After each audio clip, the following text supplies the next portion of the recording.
Come in. Welcome. I'm E.G. Marshall. Welcome to the sound of suspense. Welcome to the fear you can hear, but mostly to the world of terrifying imagination. The story you're about to hear concerns one of the most unusual killers in the annals of crime. A brutal murderer who carries not one but 4 deadly weapons wherever he goes. A huge monster of a creature weighing hundreds of pounds. But this isn't a horror story. In a way, it's a love story. It's called The Horse That Wasn't for Sale. And now that you've heard the title, you've already guessed the identity of our killer. But that doesn't mean you know what Stargazer is really like. No, you keep away from me here. Get back, Stargazer! Get back, get away! Please, stop it! Please, somebody stop him! Save me!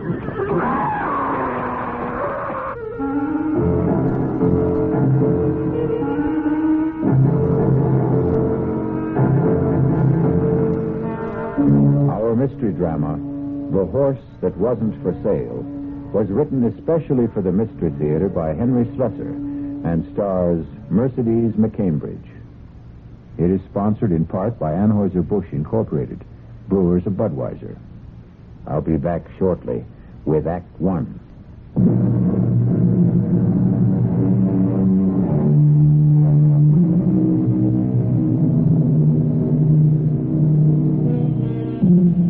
Our tale begins in an idyllic setting.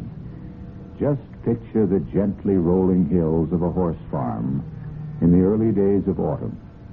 The colors of the trees all red and rust and differing shades of amber. See the ranch house nestled comfortably in the valley. The long row of white stables. But now you may notice something unusual about this farm. The stables are empty. No horses neigh and whinny in the paddocks. The only sound is the tapping of a typewriter. And at a desk in the front room sits a very handsome and very sad-looking young lady whose name is Chrissy Runyon. Judge Simmons, I thought it was only fair that I tell you the whole story about Stargazer, so that at least you'll know the animal isn't entirely to blame for what happened. It began on the day my father was buried. And, of course, it began with our trainer, Clem Burnett. He was all alone at Runyon Farms that day, and he took advantage of the fact to sample some of Daddy's best bourbon. Ah, shut up, you. Stand still if you want to get brushed. Ah, what's the matter with you? Stand still, you mangy beast. For the love of... There goes the blasted phone now. I ain't got one job to do, it's another. All right. I'm coming. Hello. Mr. Burnett, it's Chrissy Runyon. Oh, hello, Miss Runyon. How is everything out there? Oh, everything's fine. Just fine. What about bobbling? Is she still off her feet? Bobbling's fine. Just fine. Are you all right, Mr. Burnett? Sure, I am. Everything out here is just the way it should be. Tell me, how was the funeral? I'm calling to ask about the horses, Mr. Burnett. Is Stargazer still restless? Well, that horse ain't been nothing but restless since the day he was foaled. Well, then don't trouble him, Mr. Burnett. Do you understand? Just let him be, and I'll take care of him when I get out there. Huh? You mean you're coming out? Of course I'm coming out. Why shouldn't I? Oh, no reason. I just thought, well, you ain't been here in a long time, Miss Runyon. Well, I have to arrange things for the auction. Huh? Auction? What are you talking about? I'm sorry, Mr. Burnett, but the horses have to be sold, and the farm, too. My father's debts were too, well, never mind. I'll be there sometime this weekend. Oh, wait a minute. You're telling me that I'm out of a job? I'm sorry. There's nothing I can do about it. Now, look here, or 6 years on this place. 6 years and your old man never gave me more than a... I'll see you on the weekend, Mr. Burnett, and we'll settle then about your wages. And remember what I said about Stargazer. Just let him alone. Goodbye. Just like that, huh? Just like that, huh, Miss Snooty? I'll let him alone, all right. He can starve as far as I'm concerned.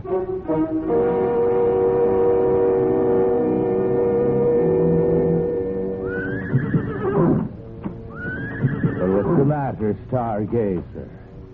You don't look so happy today. Hungry, maybe, huh? Thirsty? Nah, there's no use clawing the ground. You just got to wait until she gets here. Miss Chrissy Runyon is the only one you ever cared for, right? Well, you can wait until she gets here and takes care of you, because I won't. Hey, now get down. Get down, Stargazer. Now you stop that. What are you trying to do? Knock down the whole barn? Now stop that. You stop it. All right, if you want a taste of the whip. Now stop it. Stop it, that crazy beast. Get back there. Get back. You kicked me. No. Oh, my God.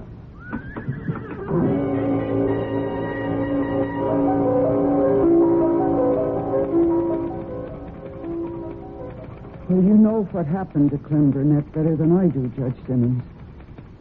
You viewed the remains of his body for the inquest. That was something I couldn't bring myself to do. I'm sure you remember the day after the hearing, when you asked me to dinner. Please, Judge, why don't you tell me what's really on your mind? It's about Stargazer. Well, I appreciate your accepting this date. Now, I know you're anxious to get back to the city. No, I'm anxious to get back to my home, Judge. Yes. It's hard to think that Runyon Farms isn't your home anymore. Well, it hasn't been for years. You know that Daddy and I didn't get along? Yes, I know that only too well. Your father used to say, the only thing that keeps Chrissy coming back is that horse, Stargazer. And you were right the first time. It's that horse. Yeah? What about it? Well, I think you know, Chrissy. Even though I handed down the verdict I did about poor Clem... Do you know what that man was doing to Stargazer? As I heard testimony, remember? Well, it's the truth, Judge. He was deliberately starving the poor animal. He was depriving it of feed and water. And that's why Stargazer did what he did. Chrissy, stop thinking that animals are so aware of human motives. Now, I love horses, too, but I don't give them that much credit. Well, they know cruelty from kindness. And you think it was merely Burnett's cruelty that made Stargazer stomp him to death? Yes, I do. Then what about Clayton? Well, what about him? Clayton wasn't killed. Are you telling me that he wouldn't have been killed if your father hadn't reached the stable in time? I didn't know that you knew about Clayton. Your father told me himself. I didn't realize you... He swore me to secrecy because he knew how much you loved Stargazer. He's my horse, Judge. Daddy gave him to me. Yes, but he didn't know that he was giving you a killer. Oh, don't say that. You can be glad I didn't say it at the inquest, Chrissy. Now, I was tempted to, let me tell you. It was only the fact of you sitting there with those big blue eyes of yours filled with tears. Well, I was crying for my father. Yes, of course. But you were crying for your Stargazer, too. Now, you're afraid the verdict would be against the animal and that somebody would have to put a bullet in that proud head. Judge, please don't say such things. Chrissy, you're not going to allow Stargazer to be sold, now, are you? Is that why you wanted this lunch, to ask me that? The horse cannot be ridden. Not even you dare ride him again. A horse doesn't have to be ridden. Chrissy, your beautiful stallion is mad. Mad? Killer mad. The way some animals get when they're treated just a little too cruelly. But Stargazer wasn't ever treated that badly. And between Clayton and Burnett and you... Me? Yes, Chrissy. Yours was the greatest cruelty of all. What do you mean? Your horse loved you, child, and you left him. You went out of his life, and you stayed out of it. Well, I was in college. And afterwards... Well, Judge, I did have a life to live. I didn't want to live it under the thumb of my father. Yes, and Stargazer forgot kindness and learned indifference and cruelty, and he went mad. Now, you have to do something for him. Judge, please listen to me. I know he's valuable, Chrissy. And I know your father left you with too many creditors, and Stargazer will probably bring you a higher price than any other horse on the list. 8, maybe 10,000 from the stud farm. Judge Simmons, you needn't have worried. I made up my mind about that even before Stargazer, even before Burnett was killed. He's not for sale. You mean that, Chrissy? I'm putting every single horse up for auction, but not Stargazer.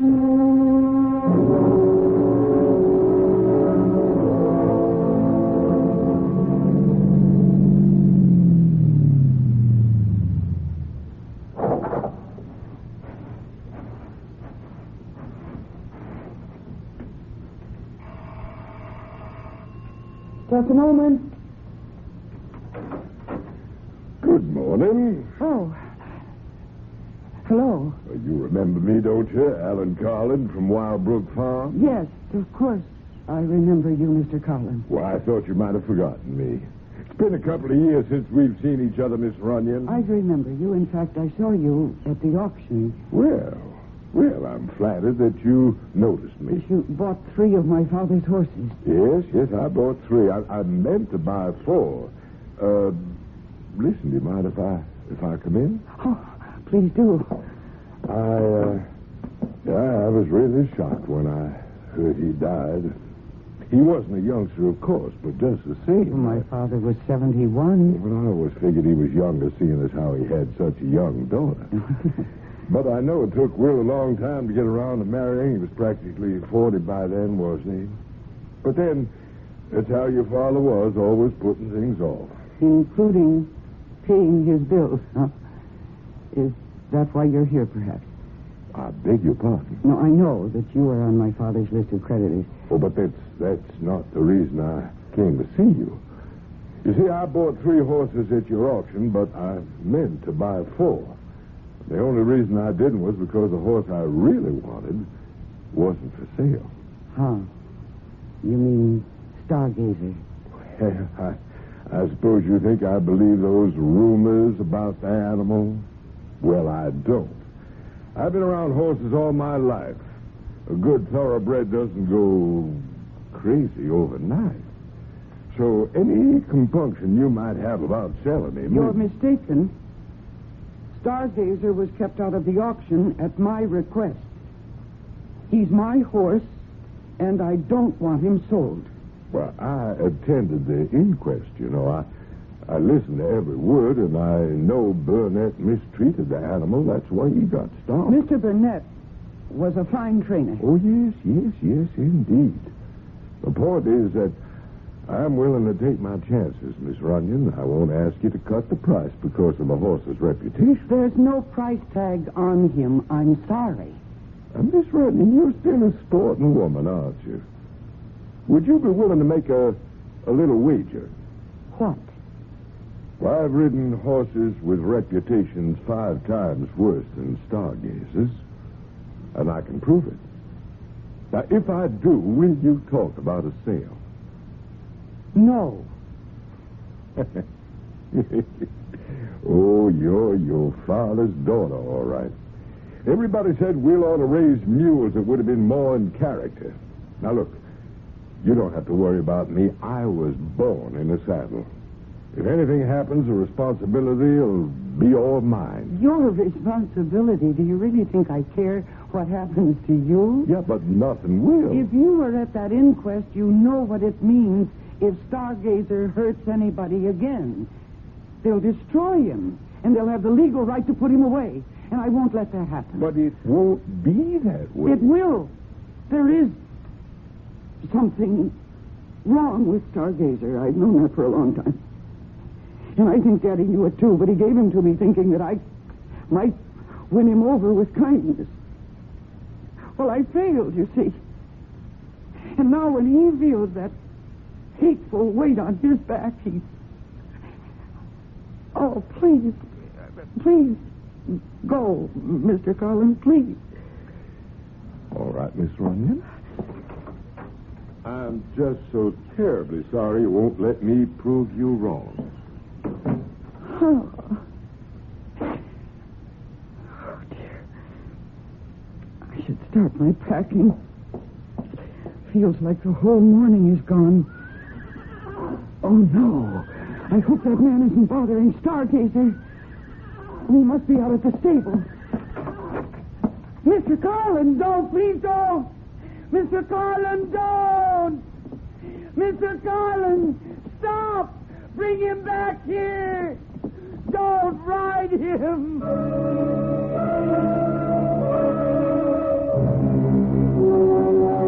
And so Mr. Alan Collins, horse fancier, has taken a fancy to a killer horse. But Mr. Collins won't admit he can't win Stargazer's heart and perhaps win Stargazer himself. We'll find out what becomes of both of them when I return shortly with Act 2.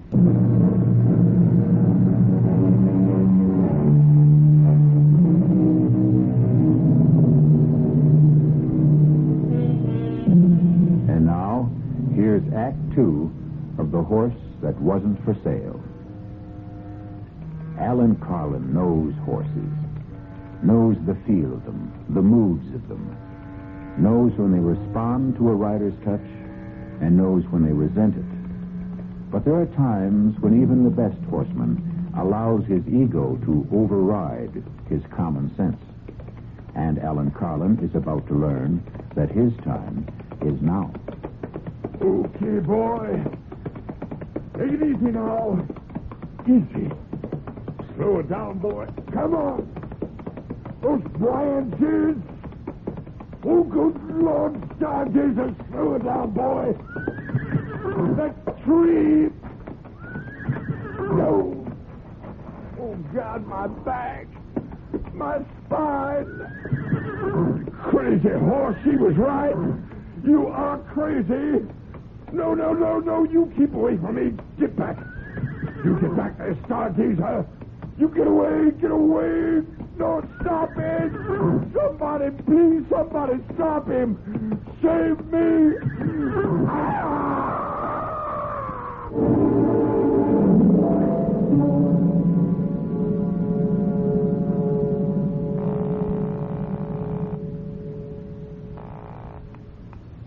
Police department. Hello. I want to report a missing animal.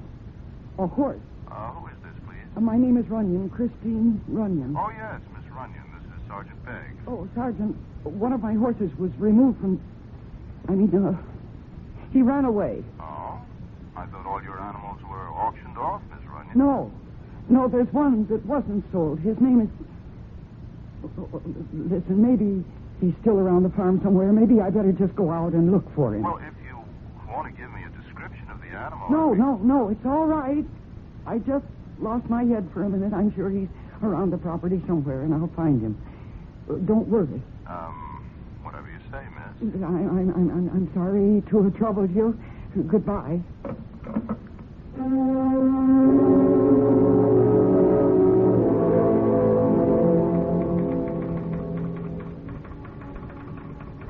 Of course, I knew that Stargazer wasn't around the farm. I knew where Stargazer was. Somewhere near the woods, with Alan Carlin on his back, if he was still safely in the saddle. And I knew that I had to find him.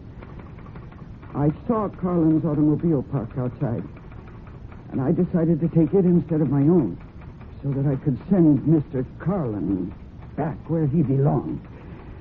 I just hoped and prayed that I wasn't too late.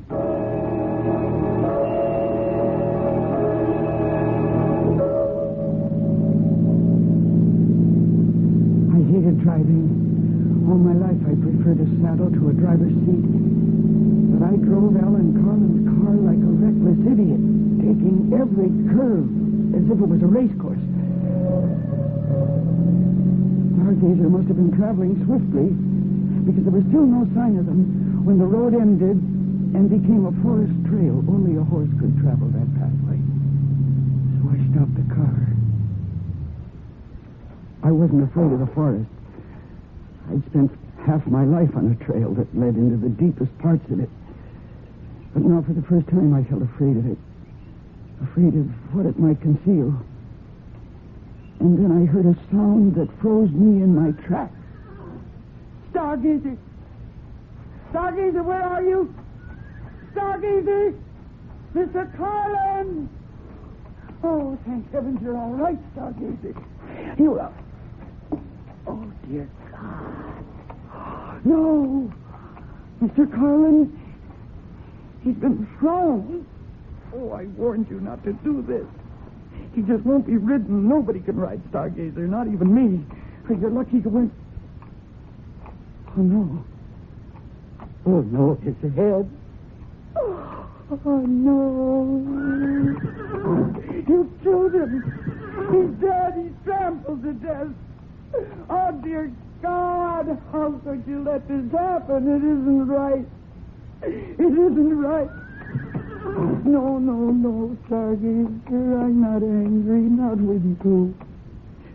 My poor animal. No, it's his fault. It's all his fault. Oh, damn you, Carlin. Why did you make this happen? Why? No, don't worry. Don't worry, Stargazer.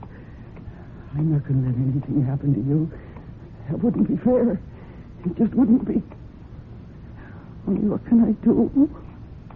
They'll find out. Somebody will find out. I looked at Colin's dead body, and I thought, what if I simply left it there? Just left it to yesterday's dead leaves and this year's snow. By the time they found him, Stargazer would be safe with me in Washington. But then I realized that would never work. They'd see the hoof marks on his face. They'd know. That policeman I called would remember, and they'd come for Stargazer, and they'd put a bullet in his head. No, I couldn't leave Ellen Carlin there. Not with the story of his death so clearly marked on his face and his body. Or maybe there was something else I could do. What if I obscured the story of that death? What if I just obliterated it? Yes, that was my answer. Ellen Carlin's automobile was only 100 yards away. If I could get him there, I bent down and put my hands under his arms, and I tried to lift him. It was so heavy. Dead weight. How could I drag him to the car? No, it was impossible. I could only move him a few inches along the ground. The slippery leaves beneath his body helped a little, but I just didn't have the strength. And then Stargazer gave me the answer. If I could manage to secure the body to his harness, if I could attach it somehow to the reins, or even to the stirrup. It was horrible, I knew that. But the thought of what might happen to Stargazer was even more horrible, more unbearable. And finally, I managed it. I dragged that man's body out of the woods, using Stargazer as my strength. And I put Ellen Carlin into his own automobile. And I started the engine. There was only one logical place to take him. It was the canyon road, of course. I knew how steep that drive was, how dangerous it was. That's why so few cars traveled it. And that was lucky for me, the fact that the road was empty, because it made what I had to do so much easier. It almost seemed like a sign from heaven that what I was doing was right. And then, at the beginning of a steep grade, I stopped the car. And I looked at the edge of the precipice. And then I looked at Ellen Carlin's body. And for a moment, my nerve deserted me. But then I put down the parking brake. I shifted the car into drive. And I got out. And I reached below the dashboard and released the handbrake. And for a moment, I thought I'd have to push the car to start it sliding down the grade toward the edge. But then gravity became my confederate, and the car began to move of its own accord. The door slammed shut as the wind caught it, and with gathering momentum, it headed straight for the guardrail, straight for the canyon below. And the guardrail gave way, and the car and the man and the whole horrible problem went over the edge. And when it struck the bottom, the impact was so shattering, I knew that Stargazer could never possibly be implicated in that man's death.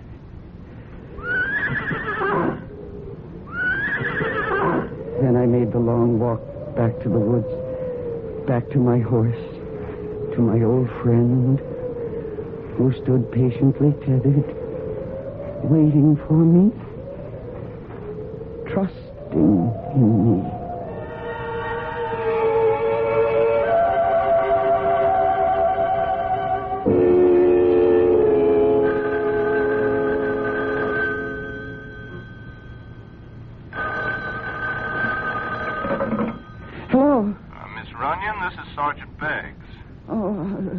Yes, Sergeant. Well, I just thought I'd call and see if you had any luck about finding your horse, I mean.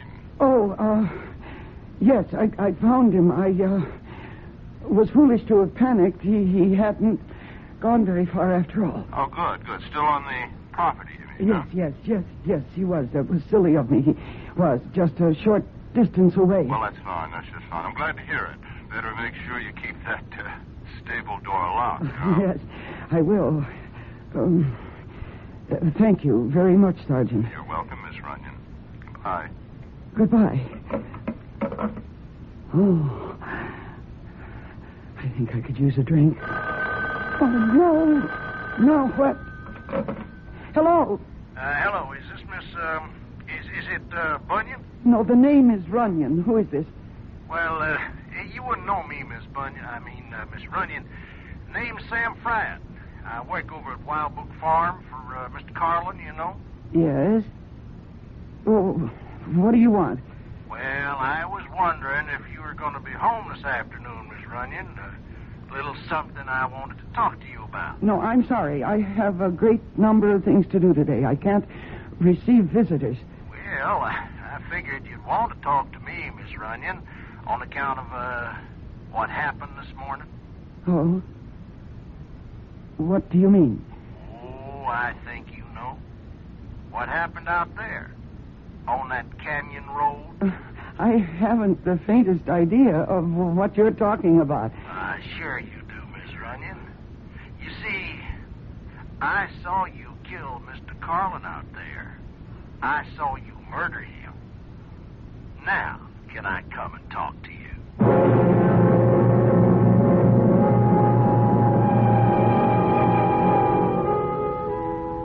There's a famous old saying that we've all become familiar with lately. Oh, what a tangled web we weave when first we practice to deceive. At the moment, it looks as if Chrissy Runyon has woven herself a tangled web, and one in which she herself seems to be caught. But we'll learn exactly how tangled her affairs are when we return shortly with Act 3.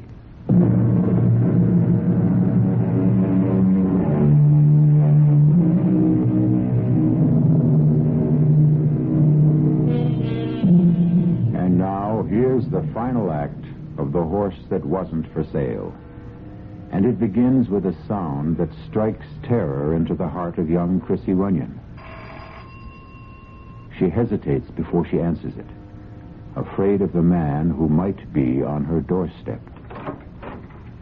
Miss Runyon? Yes. I'm, Sam Fradd. Yes. Oh. Come in. Well, it's nice of you to see me, Miss Runyon. Who are you? Mr. Fried. I've never seen you around here before. Well, I'm new, Miss Runyon. I come from out of state. Yeah, I used to work in West Virginia at the Algonquin Farms. You know it? Oh, I've heard of it. Yeah, well, I used to be a trainer there a long, long time ago. Then they had me doing grooming work and junk like that. I said, no more of that, I said. Mr. Fried, will you please come to the point? What did you mean about Mr. Carlin? I don't know what you saw or think you saw. I seen you, Miss Runyon. I seen what you did. Well, whatever you think you saw, you were mistaken. I didn't even know your boss, Mr. Carlin. And to accuse me of killing him... Oh, but that's what you did, all right. Now, you pushed that car over the cliff, and poor Mr. Carlin was in it. My, you must have really hated that man. Well, what'd they ever do to you? Get fresh or something? Mr. Friat, you're completely wrong. I swear you're mistaken. Well, all righty then, I'm wrong. So you don't mind if I tell the police what I saw? Now, I figure they're not so dumb. They can go looking for footprints or something up there, like tire tracks and stuff like that. It was an accident. Of course, I don't have to tell them what I saw. What do you mean by that? Well, what I said. Ain't no law saying a man has to tell everything he knows. And what would stop you? Oh, if I liked the person. No, that's not what you really mean, is it? Now, you take Mr. Carlin. Well, I only worked for the man a week, and I could tell already that he wasn't such a nice fella. Now, I did not kill Mr. Carlin. Oh, sure, Miss Runyon. But you see, there I was in that canyon, taking a ride on the old nag they let me use, and I seen that car stop there. And now, just for the heck of it, I put my field glasses on it. That's how I come to see it all. But you don't understand why I did it. Oh, heck, I don't care why. Now, I told you I didn't like the man. Sure could sit a horse, though. Now, I'll give him that. I swear to you he was already dead. You know, people around here know that he treated your pa pretty bad.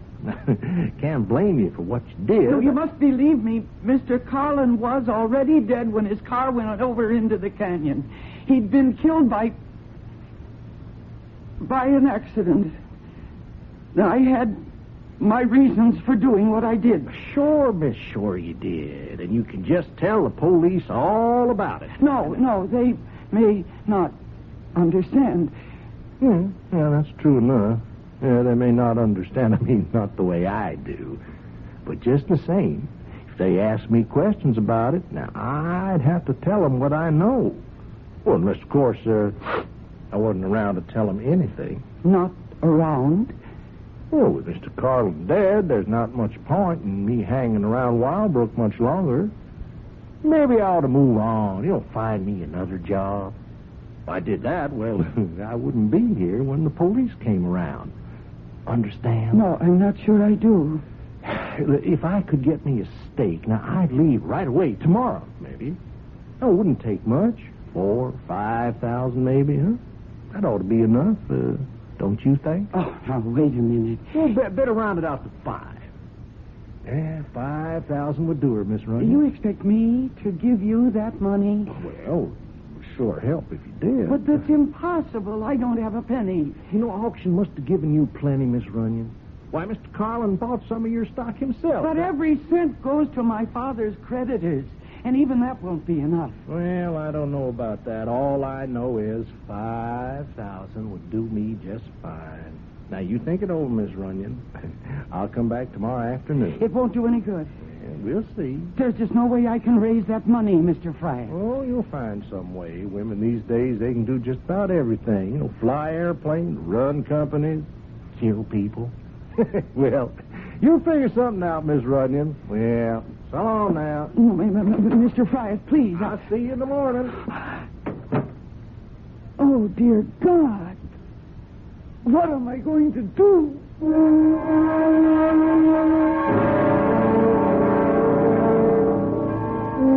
And now, here's news on the local scene. The body of horseman Alan Winslow Carlin has been found in the ravine below Canyon Road. Carlin, the victim of an auto crash that completely demolished his vehicle, had to be identified positively through examination of his dental records due to the condition of the body. An investigation by the State Highway Patrol is underway. Yes. Miss Runyon, my name is Sergeant Beggs. We spoke on the phone earlier today. Oh, yes, Sergeant. Could I please come in? Well, if you're still worried about my horse, I told you that I did find him again. Oh, yes, miss, I know. Well, then, what's the trouble? Oh, nothing about the horse. It's about your neighbor, as a matter of fact. If I could just come in for a minute, please. Yes, of course. Thank you. I don't know if you know the gentleman. Name of Carlin? Oh, yes, I know who he is. Wildbrook Farm. Yes, that's him. Matter of fact, I understand he bought some of your horses at the auction last week. Yes, he did, but I didn't handle the transaction myself. The auctioneer did all of that. Yes, I understand. Well, then, what was it you wanted to ask me? You haven't been back home for some time, have you? It's close to 2 years. I came here when my father died suddenly. Yes, I know. And so I guess you didn't see Alan Carlin in all that time? No. Why in the world should I? Oh, I was just asking. Oh, Sergeant, I think you'd better tell me what this is all about. Well, I've got something to tell you about Mr. Carlin. He's dead.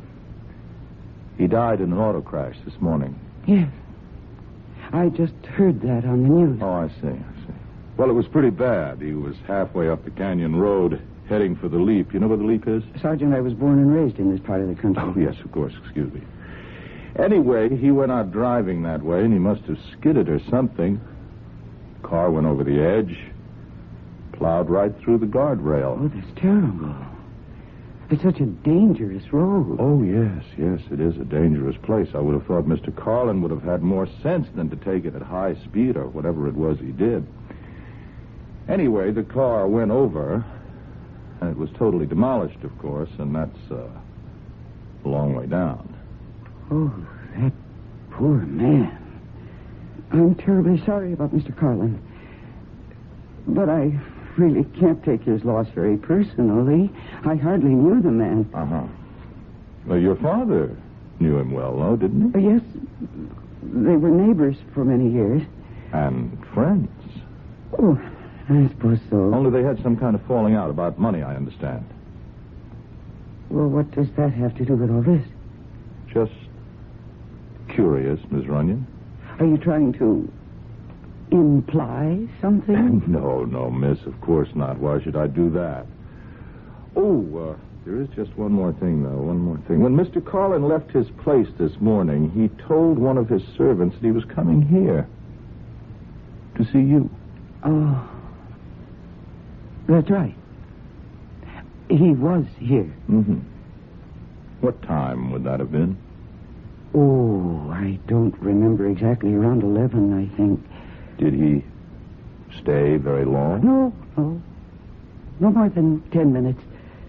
I don't see the point of all these questions. Well, you see, we're just trying to understand what happened, Miss Runyon. Mr. Carlin, he was a pretty careful driver. He knew that mountain road as good as anyone else in this part of the country, and we were just wondering if he might have been, let's say overtired or drinking too much or depressed, anything like that. How'd he seem to you? I just don't recall. I see. Well, then I guess that's all for now. What do you mean, for now? Oh, the Highway Patrol is investigating the accident, too, and since you were the last person to see Mr. Carlin, they might be talking to you, too, Miss Runyon. Oh. Is that the horse out there? One that got away? Yes. That's my horse. My. That's a fine-looking animal. Oh. I guess he's the only one you didn't sell off, huh? That's right, the only one, Sergeant. But, I might not keep him after all.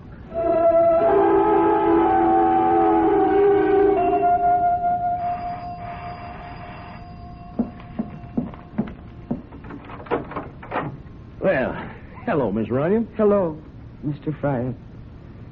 Come in. Well, thank you.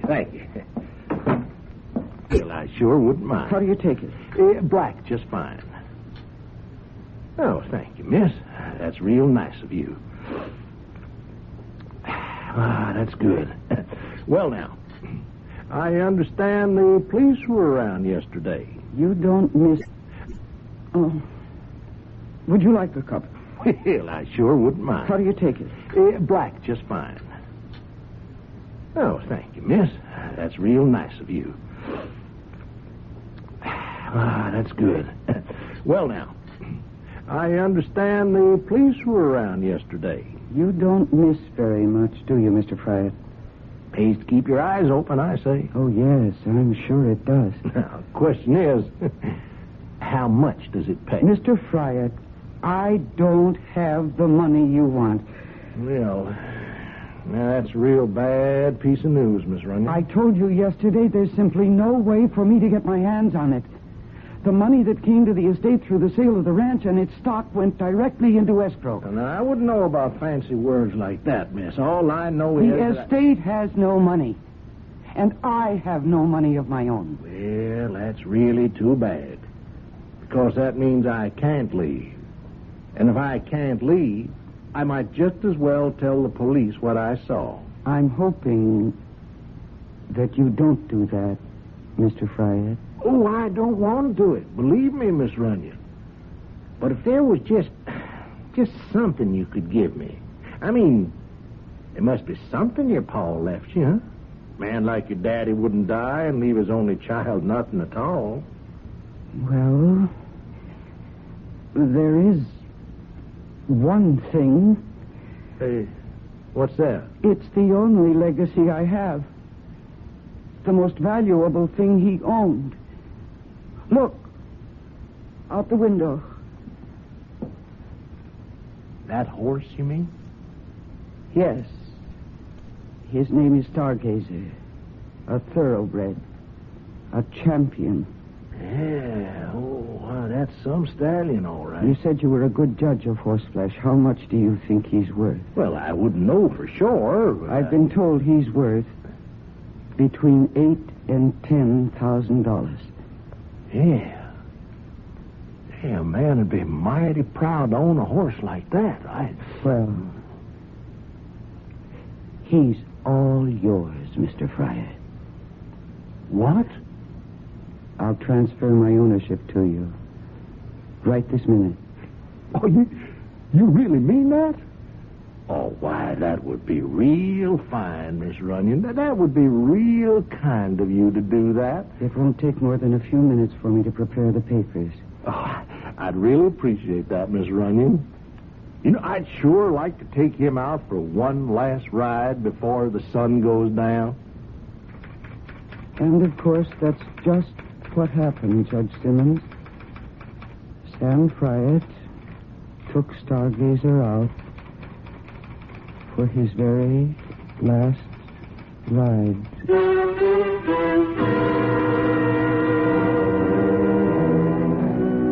Remember all the old cowboy movies that showed the lone rider heading into the setting sun? Well, you can picture old Sam Fryatt doing exactly that. Only when the words that say "the end" appear on the screen, you can also be sure they mean the end of old Sam Fryatt. I'll be back shortly.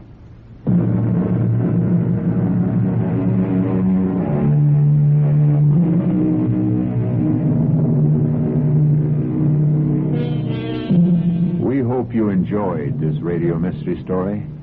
We hope you're enjoying the magic of radio itself. Magic which produces the most gigantic stage of all. A stage large enough for one galloping horse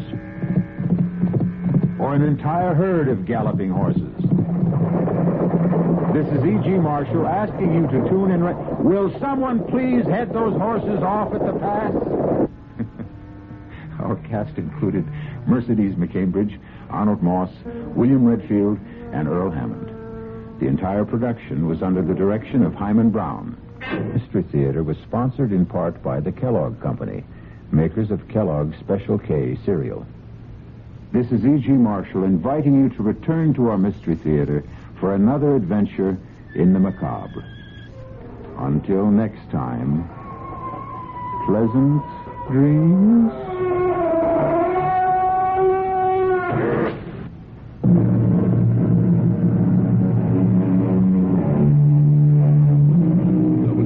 Mystery Theater was brought to you by ShopRite Supermarkets, where you get a lot more for a little less, by Suburban Savings with offices throughout North Jersey, and by your New Jersey Dodge dealers.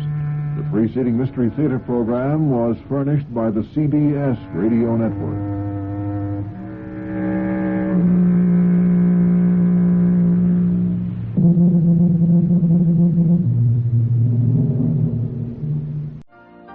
You've been listening to the OTR Gold Network. Find more classic radio at otrgold.com.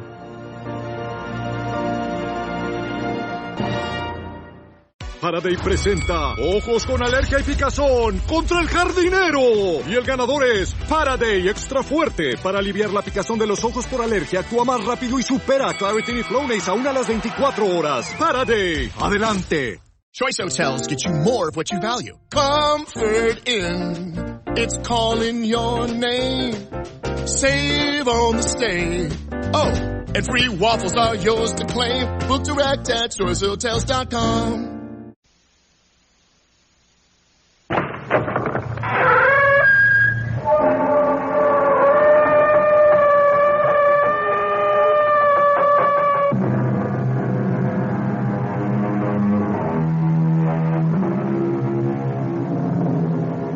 Come in. Welcome. I'm E.G. Marshall. Welcome to the world of terrifying imagination, to the fear you can hear. Tonight, I hope you have strong stomachs, for we're bound on a Caribbean cruise. Oh, we don't expect rough sailing on the way. So if you are easily seasick, have no fears. Save them all for your landing on the twin island of Mauritia and Sandorin. For it is the home of voodoo and the living dead, the soulless legions of men who are called zombies. That's it, compadres. That's the coffin we seek. Scrap away the earth so we can get the lid open. Soon we can steal another corpse for the witch doctor. That's it. Now break open the lid. Swing it back. Muy bueno. Shine the light. Oh, must have been strong as an ox. He'll make a fine zombie brother for El Generalissimo's elite guard. Está bien, Señor Ongan.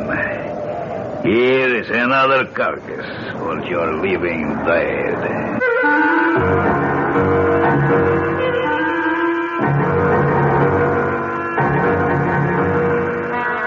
Our mystery drama, The Walking Corpse, was written especially for the Mystery Theater by Ian Martin and stars Tony Roberts.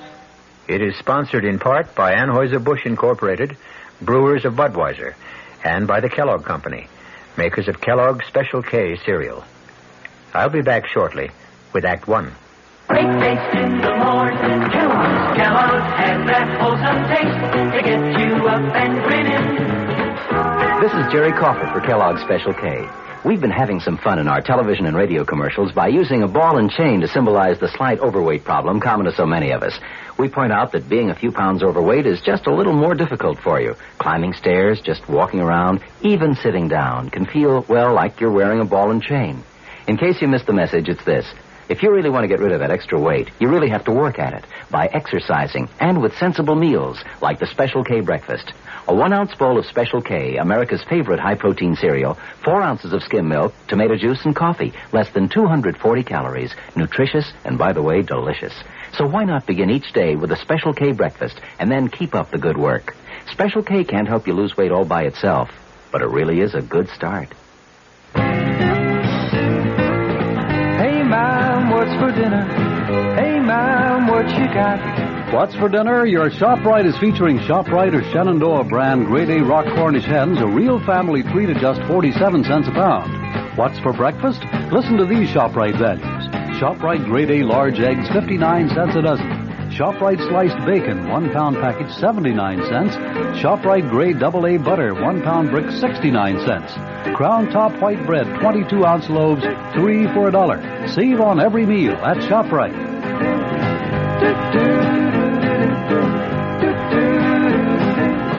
She loves the family. She wants the best. She does all that she can do. She lets ShopRite do the rest. Hey, Ma, what's for dinner? ShopRite has the answer.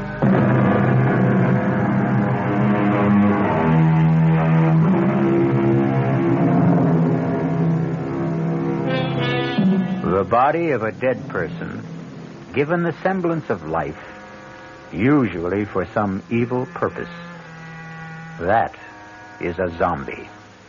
The very name itself is calculated to make the flesh creep and the blood run chill.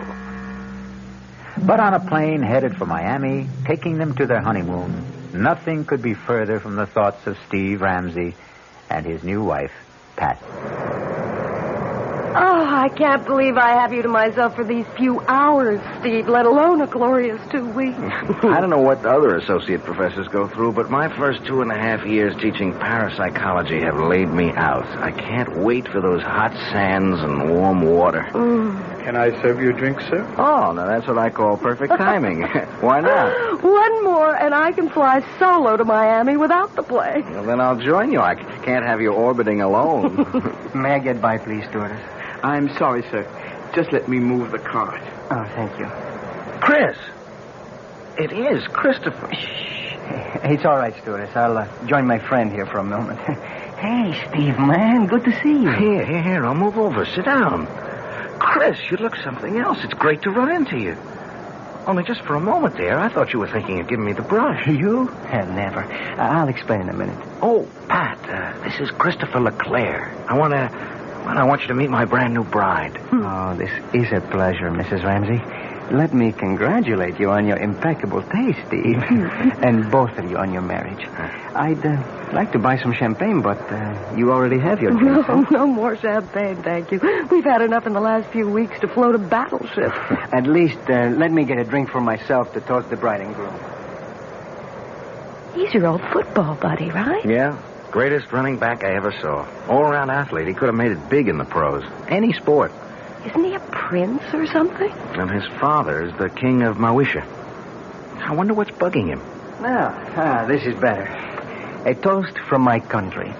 To be a good man is first to have a good wife. Abusantes. Thank you, Chris.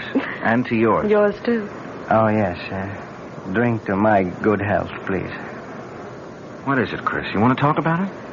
I wish I still had you calling the plays for me, but this is a different ball game. You know about my father? No. What? He's dead. Oh, no. What can I say? Hang in there, man.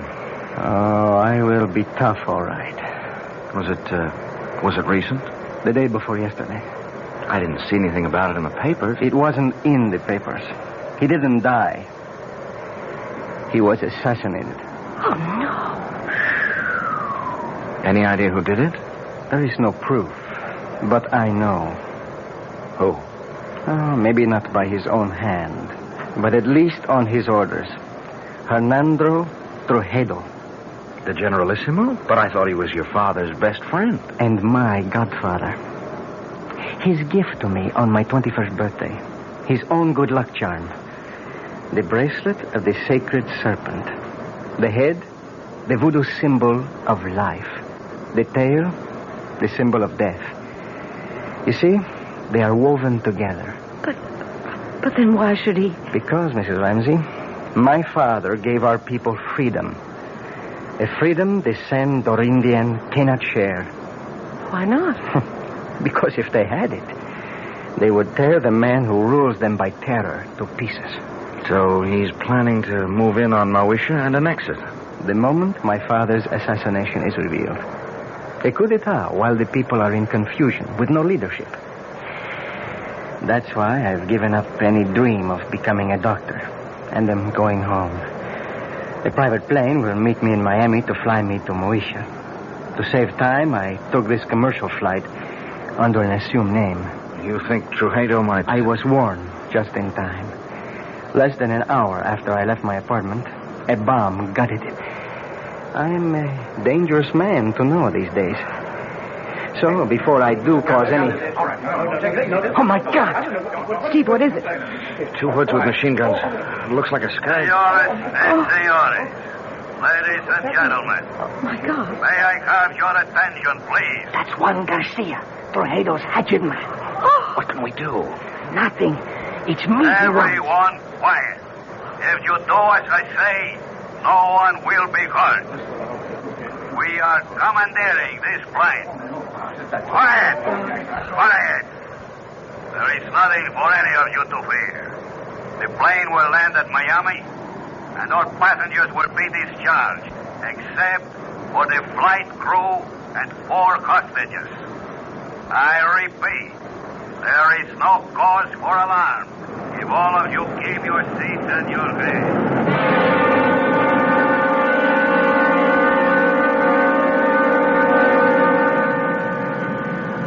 Hold still, everybody. Just follow orders. Anyone who doesn't will be shot. Okay. All right. You 3. Up, pointed to first class. Look, Garcia. No names. And no wrong moves.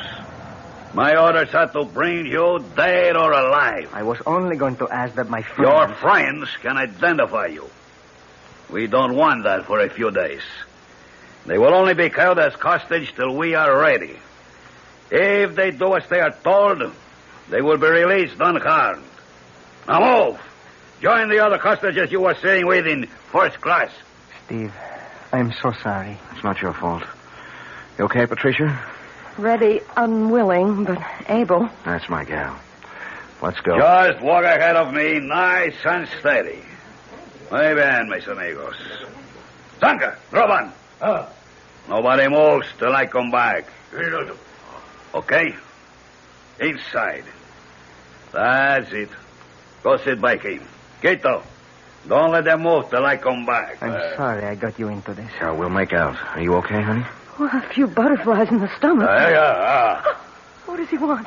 To move in and sit down, I think. Better keep him happy. He's a surly character at best. Why don't we sit in these 4 together? Our friend's a little deaf. If we keep far enough away, we can talk safely. If we keep our voices down. Why are you being held hostage? Any number of reasons. I'm U.S. government. I know who you are. They took a dim view of me for carrying a gun, and they have a pretty good idea of who I am, too. Well, who are you? Hawkins will do. Bill Hawkins. What branch of the government? Well, I think I won't reveal that.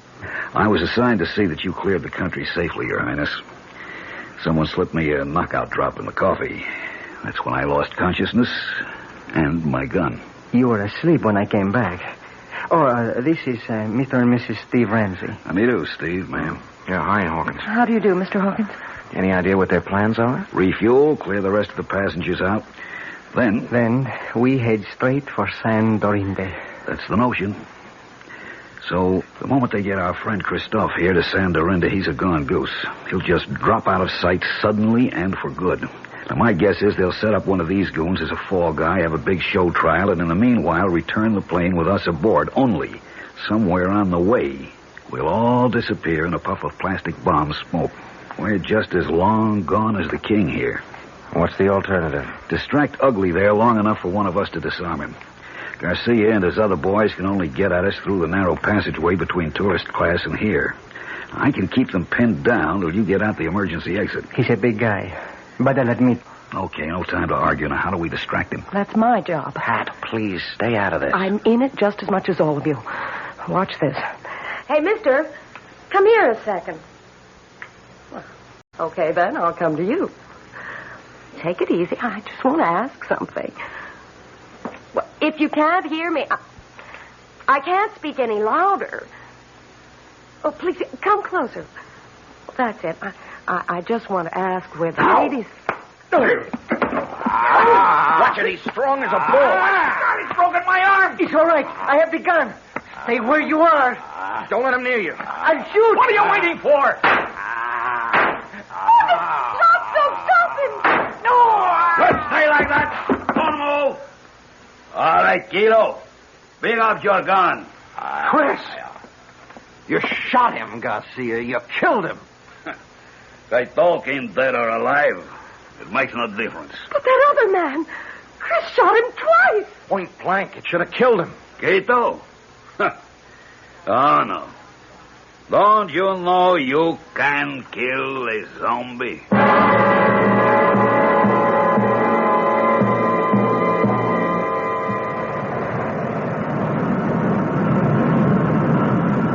We're coming in for the landing now.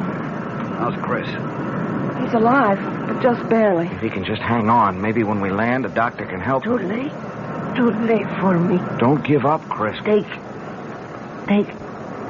snake. What? The snake bracelet. He wants you to... Here. There. Steve has it, Chris. Good. Listen. You go down Solange. She hide you. Save you. Give her bracelet. But where do we find her? Où est votre tante? Quelle rue? Quelle place? Pense Avenida de las Muñecas. Avenue of the Dolls. Yes, what number? Up there. Oh, Grace Serpent. Take me home. Take me home. Don't se lâche. Help. This sign of the black boat. We're about to land. Pretty short runway. Better fasten your seatbelts. I'll get yours for you.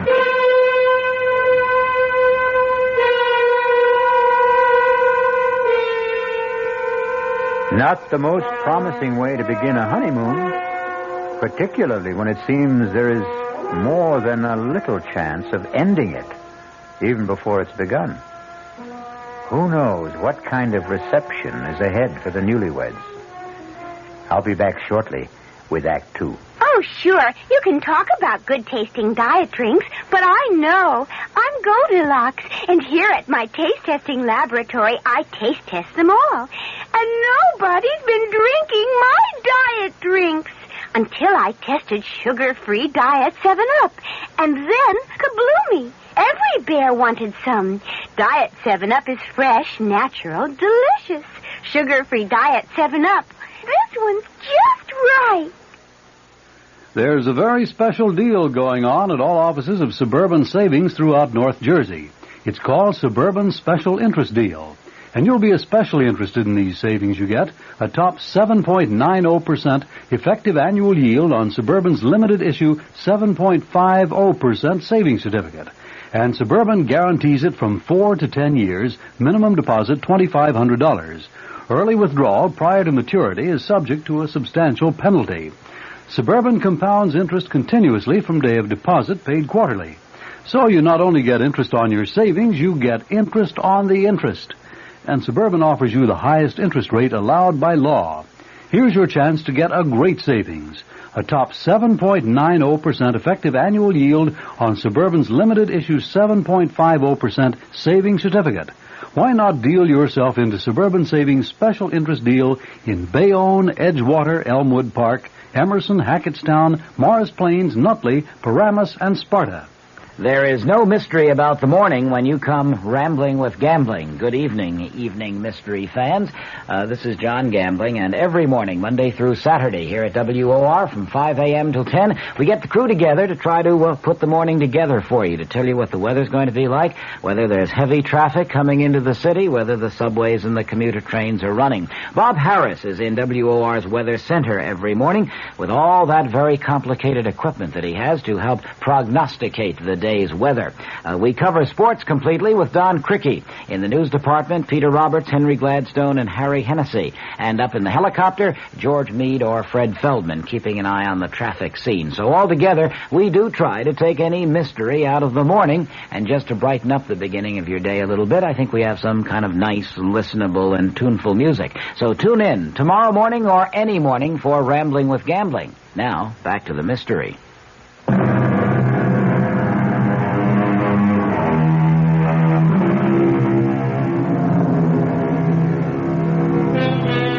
Under other circumstances, Pat and Steve would have no complaints about their accommodations on the island.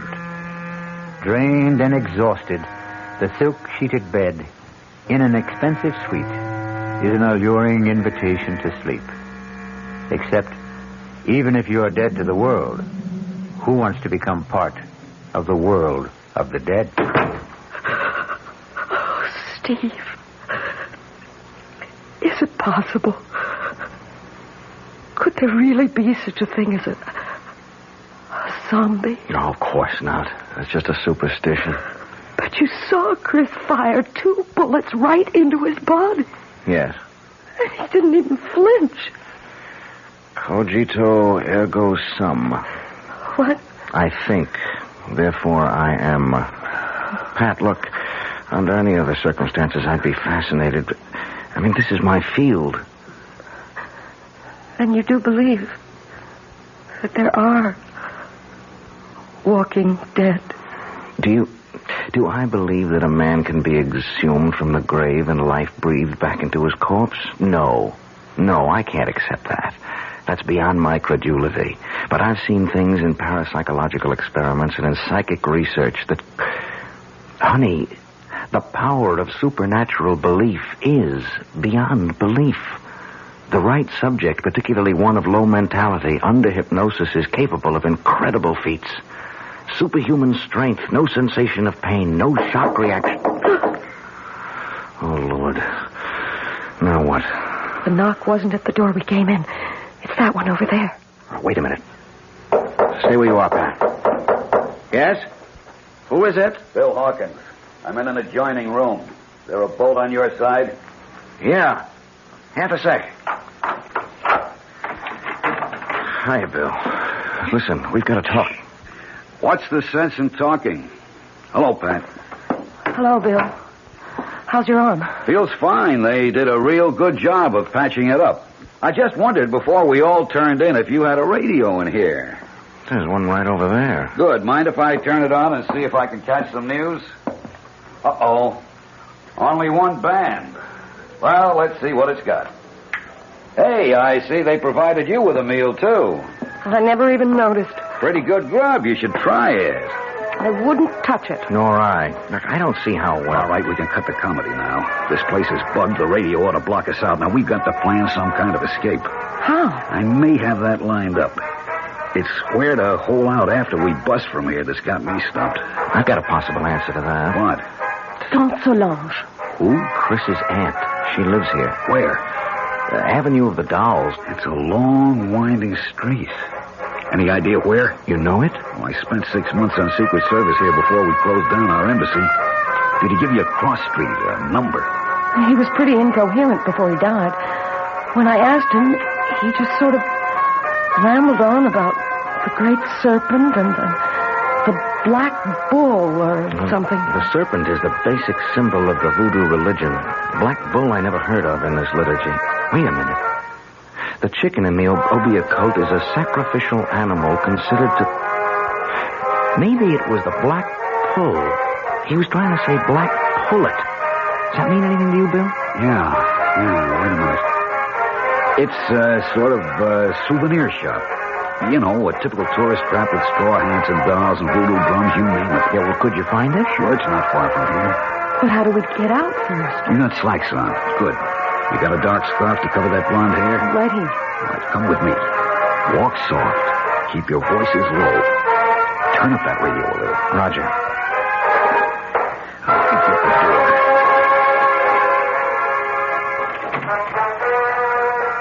Good. Come on. Leave it open. I'm over here to my window. Now keep off to the sides. Now look down. There's one of those zombies down there. But you see, there's a balcony and steps that lead to the street. Oh, with something subhuman, or maybe I should say superhuman, armed with a gun right at the bottom of them. If he's cold-cocked, it isn't going to do him any good. Bill, you have a lot of guts, but you're no Muhammad Ali, and the only strength I have is in my brain. Hold out your hands.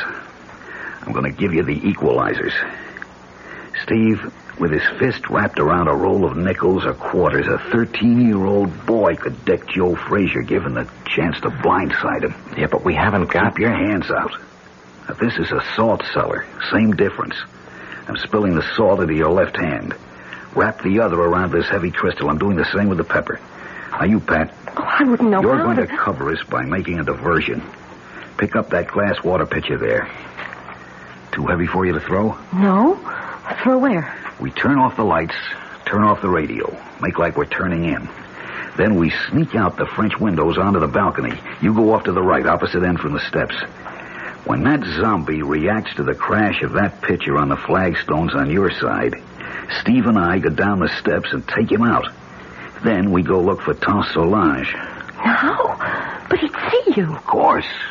So we wait until dark. And that won't be long now. Now! You take him, Steve. He's still not out. I'm throwing the pepper. Throw the salt in his eyes. There you are. Watch it. I think I killed him. Well, don't stop to find out. The light's going on. Come on, Pat. We'll have to run for it.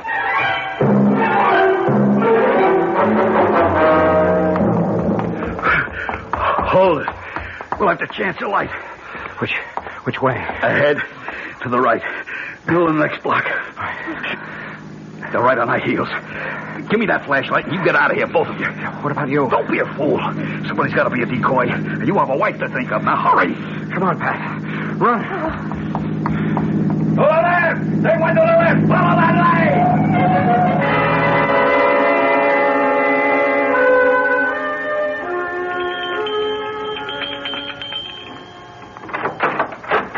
Yes? Tante Solange. Who wants her? I am Christopher's friend with my wife. We are running from Tuxedo, the Generalissimo. Christopher told me to seek refuge here and to bring you this. The great serpent. A moment. Enter, my children. Quickly, quickly. So, turn out your lights also. We must hide like cats in the dark.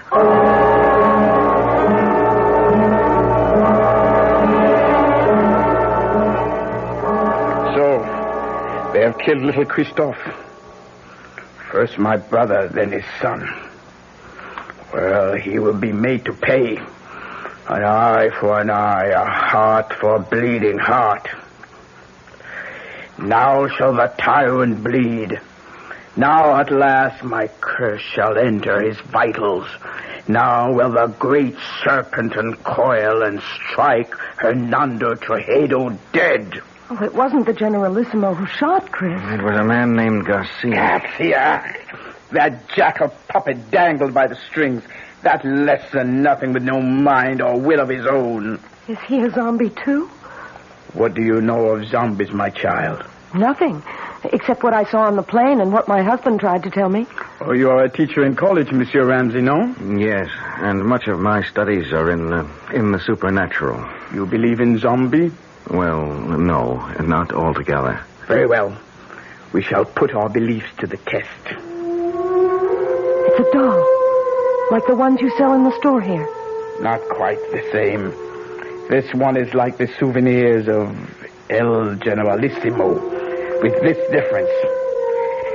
I've been a long time making him. You see, the straw is from his favorite horse's stall.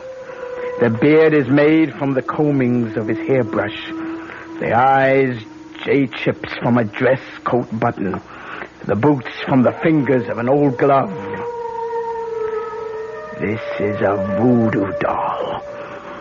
All of him is made with things that once belonged to Trujillo. Only one last thing I needed to make the spell work. The weapon. Now at last I have in my hand the instrument of destruction.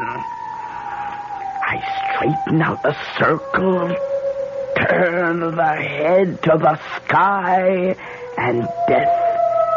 The tail towards the ground, and strike!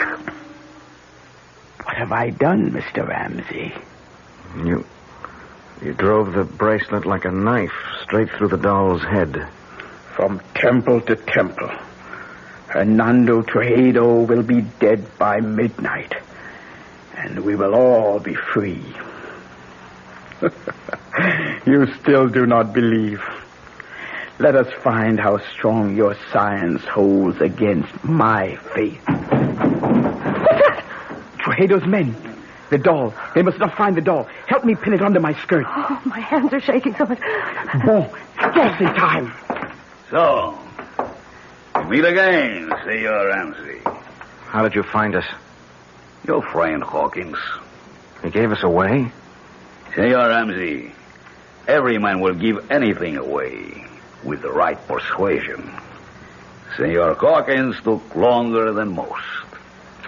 He was very foolish. What do you mean? Since in the end he told, why was it worth dying for? Vamos, we must not keep the Canarlismo waiting.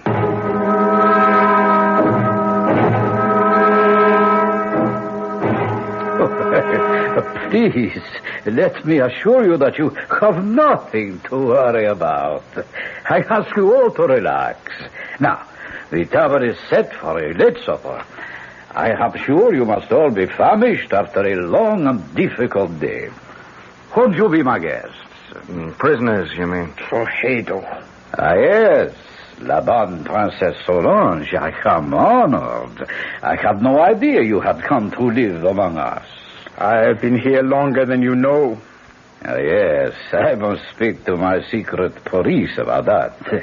Had I been told you were honoring our country with a visit, I would have arranged a more suitable welcome. I am sure you would, by disposing of me as you did my brother and my nephew, Christophe. I suppose it would be impossible for me to convince you that I had no hand in the death of King Francois. The sad truth is that his heart failed him. His death was a natural one. Lie upon lie. But one truth you cannot twist. The death of my nephew. Did you see him die? There are 2 witnesses before your desk who did. Excuse me a moment. Garcia, are you ready? See, now. We must wait for a moment. For what? You will see. Senora Ramsey, let me ask you a question. What? Did you see Christophe Leclerc die? Yes. And you, senor? Yes. You are quite sure? Of course. Yes. Look, what are you trying to prove? Not I. I will let him show you that for himself. You see? Chris. Monsieur Baby. Steve. He's alive. It's Chris. Chris. Is it really you? Sure, man. Sure. Don't you know me? There is no mistaking the tall, lithe figure, the regal bearing, the proud, handsome face. All those belong to Christophe Leclerc. He might easily have remarked, as Mark Twain once telegraphed, "The reports of my death are an exaggeration." We'll return shortly with Act 3.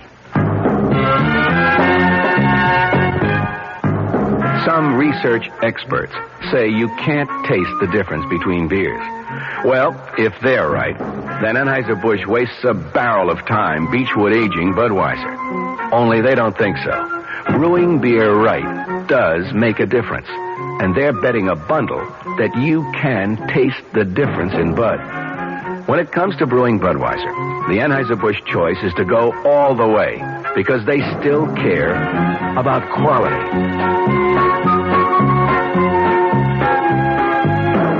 Look at it this way. If the Bud people have a choice between what some experts say and what beer drinkers say, well, you'd better believe they'll go with you beer drinkers every time.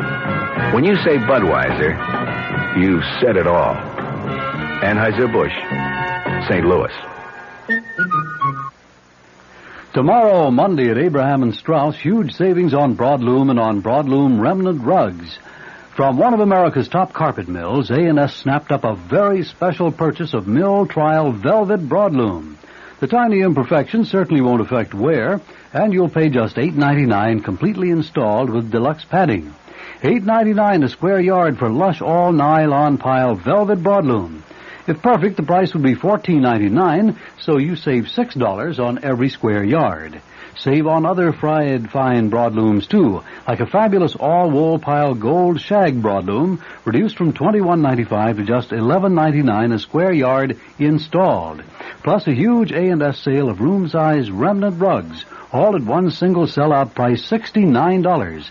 Take your pick of a tremendous assortment of nylon pile rugs in room sizes up to 12 by 14 feet.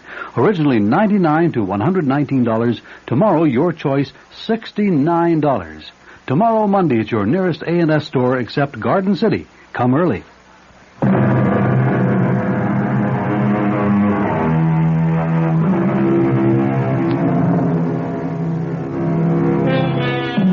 At the shock of the reincarnation of a dead man appearing from the grave, it is not surprising that his friends and relatives are literally frozen in their tracks.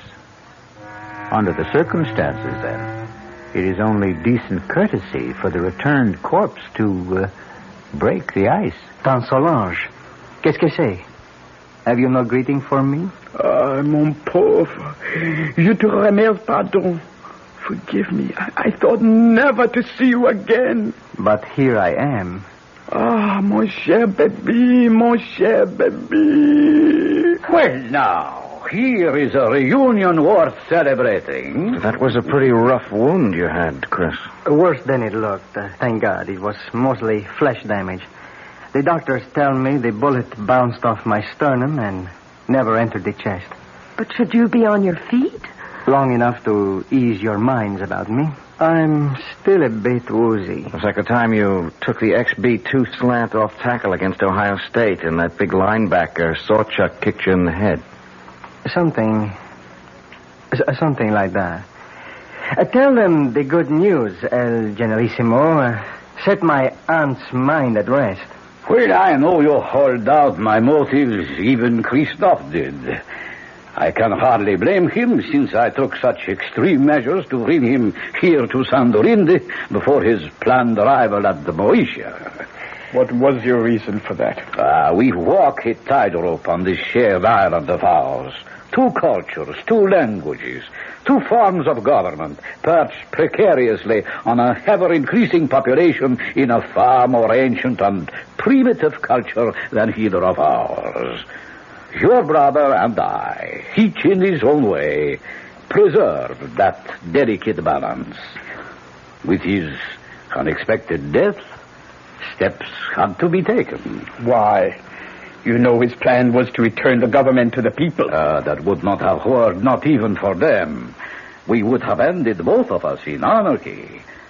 Fortunately, my godson was perceptive enough to realize that. We have worked out between us a better plan. A compromise? I would prefer to call it an entente. Tell them, Christophe. It's quite simple. Tomorrow, together, my godfather and I shall proclaim a union between Mauritia and Sandorinde. A trilingual state with one government. Ruled by whom? By the Generalissimo and myself. I as president, and my godfather as prime minister. Trujillo in second place. We elders grow no younger, Solange. Someone must take our place. I am happy to yield to the future. What better hands could this island be in than in Christoph's? So, now I think, Mr. Presidente, you should rest. Doctors can do only so much. Nature handles the rest. Yes, I would like to lie down. I am sure you will be excused. I beg you not to wait for me to enjoy your supper. The Presidente and myself have a few matters to settle about the announcement tomorrow before he goes to sleep. Forgive me. Please. I'm tired. And tomorrow's a big day. Good night. Good night, Chris. Good night. Adieu, mon baby. Goodbye. Forever. What is it? What's the matter with you two? You saw? You know? Do you now believe in zombies? What are you trying to say? That wasn't Chris who was here just now. I don't understand. You don't know him as I do. First, he never would accept this deal. The guy's too decent, too honest to be part of it. But there are other things. What? Well, first off, our school never played Ohio State. Second, Sawchuck was no linebacker, but a running back who murdered us on the only loss we had together. Third, XB2 wasn't a run play, but a deep pass play that had nothing to do with Chris except as a decoy.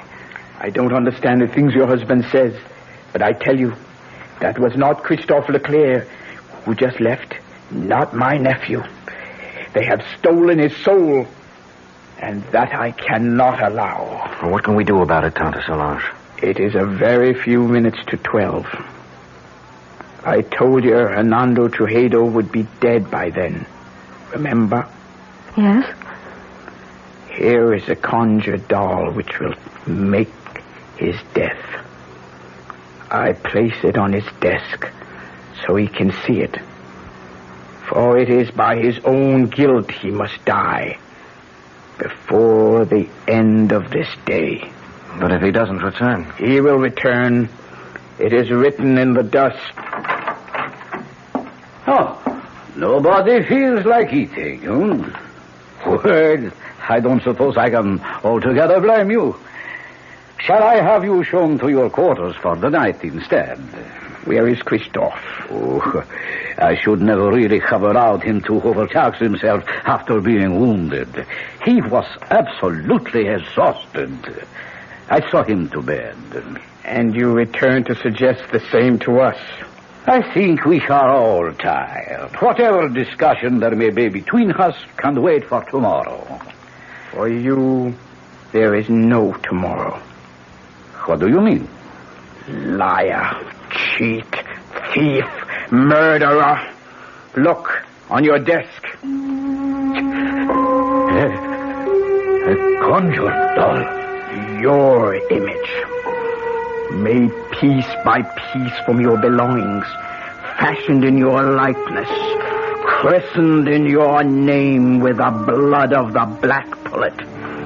Your own bracelet of the sacred serpent driven through its brain. Do you think I could buy such childish superstition? I am no savage. What a man thinks is what he is. This primitive mumbo-jumbo will have no effect on me. Are you sure? How large is the bag of guilt you carry? Will nothing convince you, woman? Your nephew... My nephew? Christophe. Christophe is dead. How can you say that? You have just seen him. I saw a walking corpse. More idiot superstition. Like my conjured doll? Of course. You don't believe in it? No. And you believe in zombies. You know the power of voodoo can create them. You know the power of voodoo can kill. What is it you want? Too late for that. I will give you anything. I offer you, and these two, safe transport now. No strings attached. How can you guarantee it? I am head generalissimo. My power is infinite. Not anymore. The clock is ticking your life away. No. 12 o'clock. No. Only a few seconds left. Help me. Help me. I cannot help. The die is cast. You cannot even help yourself. I will give you money, jewels, anything. Name it. What do you want? But you cannot give me what you stole from my nephew, his soul. I want yours in return. Then die. By the power granted me as an Obia woman, vested in my hands by the uncoiling sacred serpent, to take the place of the voodoo doll. As it should to all tyrants, so comes a violent death to you. I condemn you to everlasting fire and death by the serpent writhing in your grave. No! I cannot die! I am the dictator! I am supreme! I am the law! No one can touch me, do you hear? No one! You condemn me! Why, all I have to do is raise this pistol and you...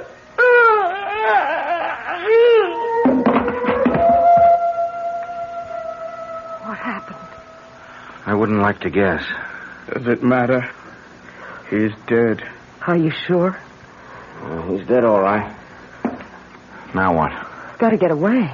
Escape somehow. Yeah, only how do we get through the palace guard? At least I have his gun. We better try and make a run for it. We have to rescue my nephew first.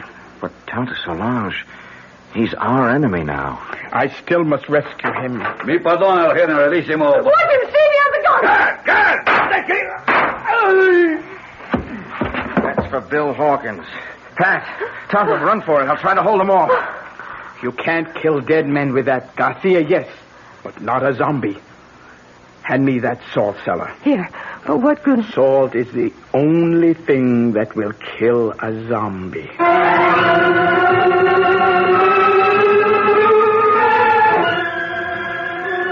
It's Chris. Lying on the bed. Is he... No, he's still breathing. He's just asleep. Leave me alone with him. Go if you want to, but leave me with Christophe. Will you be long? As long as it must take. Go. Well, we can't find our way out of here without you. We'll wait. Oh, great serpent who coils about the sky and holds our world together. Help me now. Help me to break the black magic that chains my baby to a living death. Help me to bring his soul home to you. Christophe. Listen to me. It is Tante Solange who speaks. You know me as an Obia magician. My magic is greater than the magic of the Hugan who made you what you are. He summoned you from the grave and stole away your soul. Now I must summon you back to the grave. Back to the dead. The everlasting dead. So that your immortal soul may live.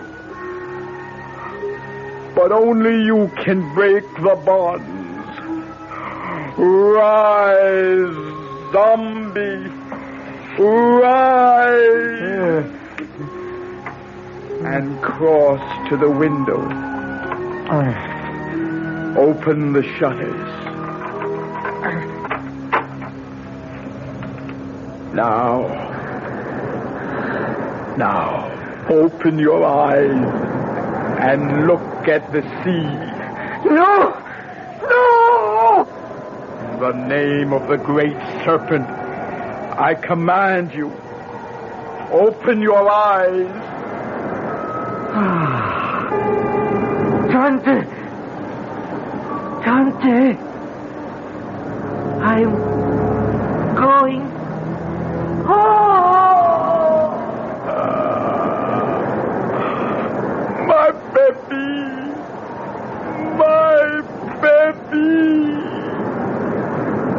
Tante, you all right? What happened to him? His body may be dead, but his soul is safe. Christophe is home at last.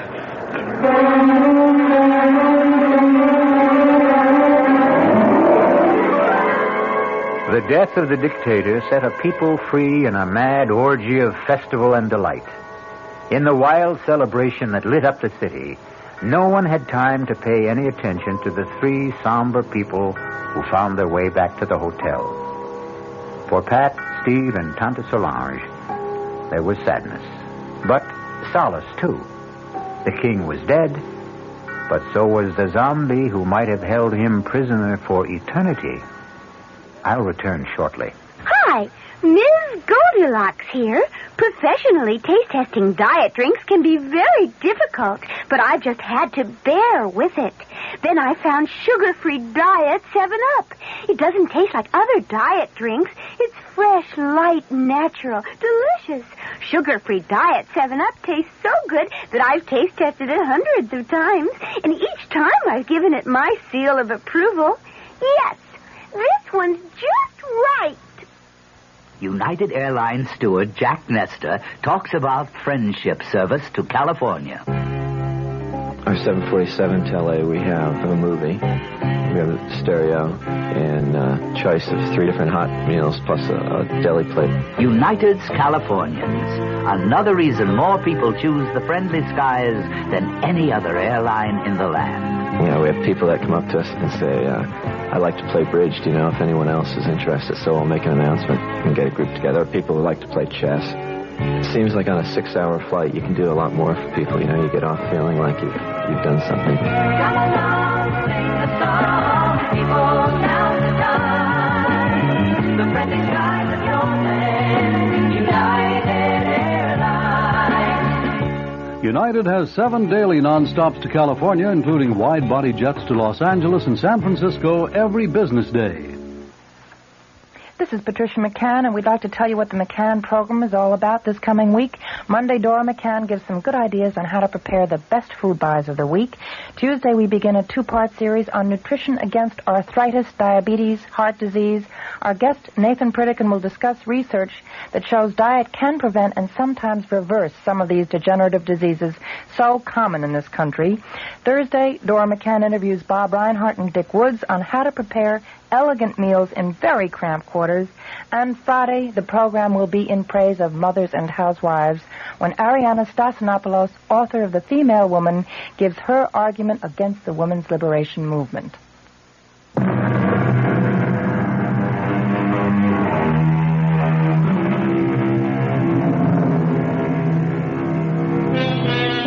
Power of suggestion, hypnosis, superstitious fear, overpowering guilt complexes, terror of the unknown. Do any or all of these explain the events of the tale I've just told? Or are there really such terrifying things as a walking corpse? Are there really zombies? Well, let's hope you and I never have to find out. Our cast included Tony Roberts, Suzanne Grossman, Vinette Carroll, Bob Caliban, Jackson Beck, and Ian Martin. The entire production was under the direction of Himan Brown. Radio Mystery Theater was sponsored in part by new sugar-free Diet 7-Up. This is E.G. Marshall inviting you to return to our Mystery Theater for another adventure in the macabre. Until next time, pleasant dreams.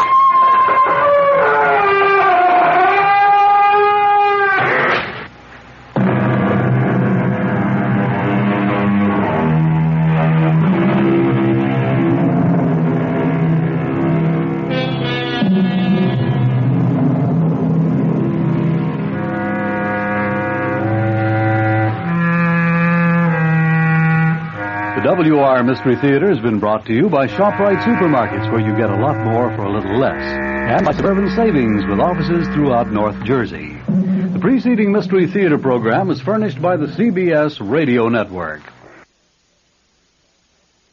Thank you, Bruce Elliott. Good afternoon. It's time now for the latest news in brief from the WOR newsroom.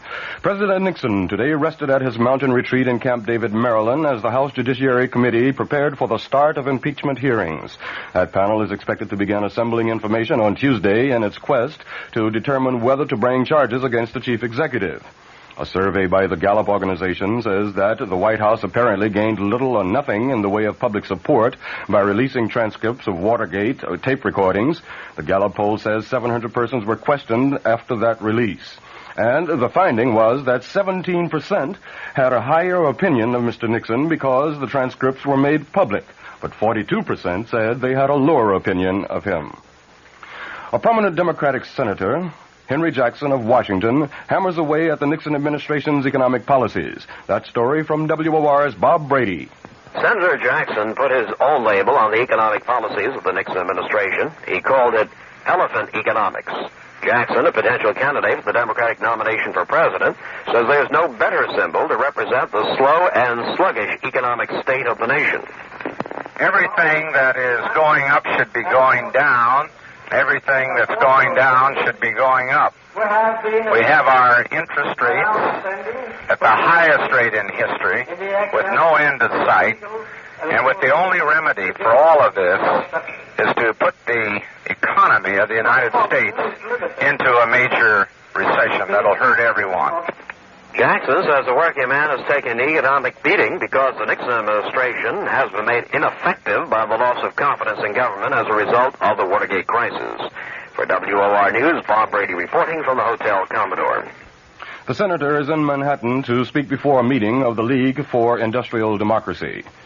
If computer projections are accurate, France will soon have her first non-Gaullist president in 16 years. The computers say that the communist-supported socialist candidate in today's presidential elections will come up with the most votes, but not enough to win outright. The projections, that is, say that Francois Mitterrand will get about 44% of today's ballots. A conservative candidate is projected to run second with 33%, and the Gaullist hopeful is running a poor third. On the basis of these projections, Mitterrand and the conservative will face each other in a runoff 2 weeks from now. Top diplomatic officials of the United States and Russia were at work in the Middle East today. State Secretary Kissinger flew from Jerusalem to Jordan's capital city of Amman. There he is briefing King Hussein on details of recent negotiations for disengagement of Israeli and Syrian troops in the Golan Heights. A high-ranking official in Kissinger's party says that so far, they have managed to scale down the level of violence along the truce line. Checking sports, Milwaukee has defeated Boston 97-89 to tie that NBA championship playoff series at 2 games apiece. In the Stanley Cup semifinal decider at Philadelphia, the New York Rangers are tied with the Flyers, 1-1 after 1 period. In baseball, the Mets blew a 4-run lead and fell before San Diego in the first of 2 at Shea, 5-4.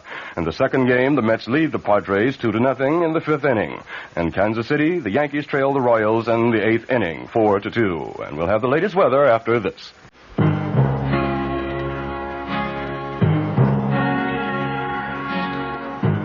Someday you'll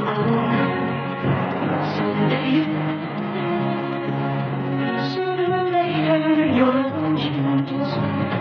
With so many new kinds of tires coming out and so many claims being made about tires, maybe you're puzzled about making the right choice. There's a solution. It's your General Tire specialist. He's trained to handle all your tire needs and automotive service problems, too.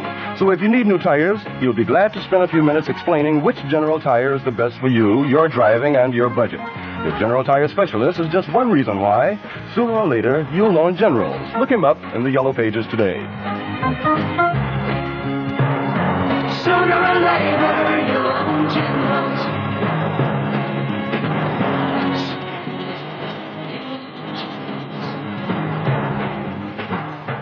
Here's the latest forecast for New York City and vicinity. Cloudy and cool tonight, with rain likely developing towards morning.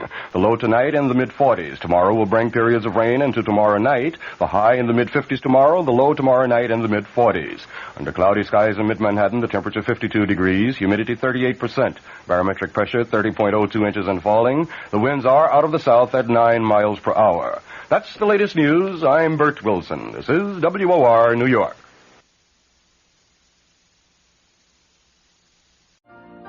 You've been listening to the OTR Gold Network.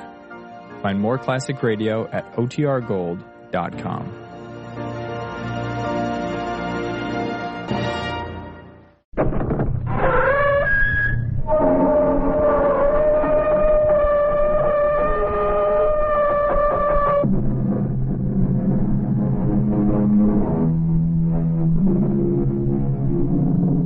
Come in. Welcome. I'm E.G. Marshall. Welcome to the fear you can hear. Welcome to the world of terrifying imagination. We are about to bring you a tale of magic. What a word, magic. What do we mean by magic?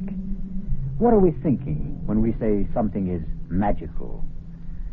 Why, only that we do not understand how it came to be, or even what it is that came to be, or, for that matter, if it ever really did come to be. I was standing between the windows, those two big windows, you know, the ones with the great pier glass in between, and I was looking straight ahead, so I can't say that I saw the door open, because I didn't. But all of a sudden there was this terrible confusion.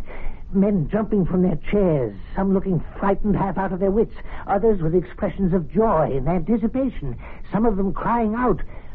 Was it horror? Was it surprise? Was it delight? I couldn't tell.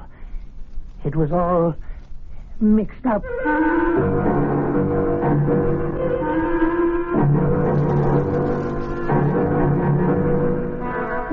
Our mystery drama, The Walls of Jericho, was written especially for the Mystery Theater by Elspeth Eric and stars Robert Dryden. It is sponsored in part by Anheuser-Busch Incorporated, brewers of Budweiser. I'll be back shortly with Act One.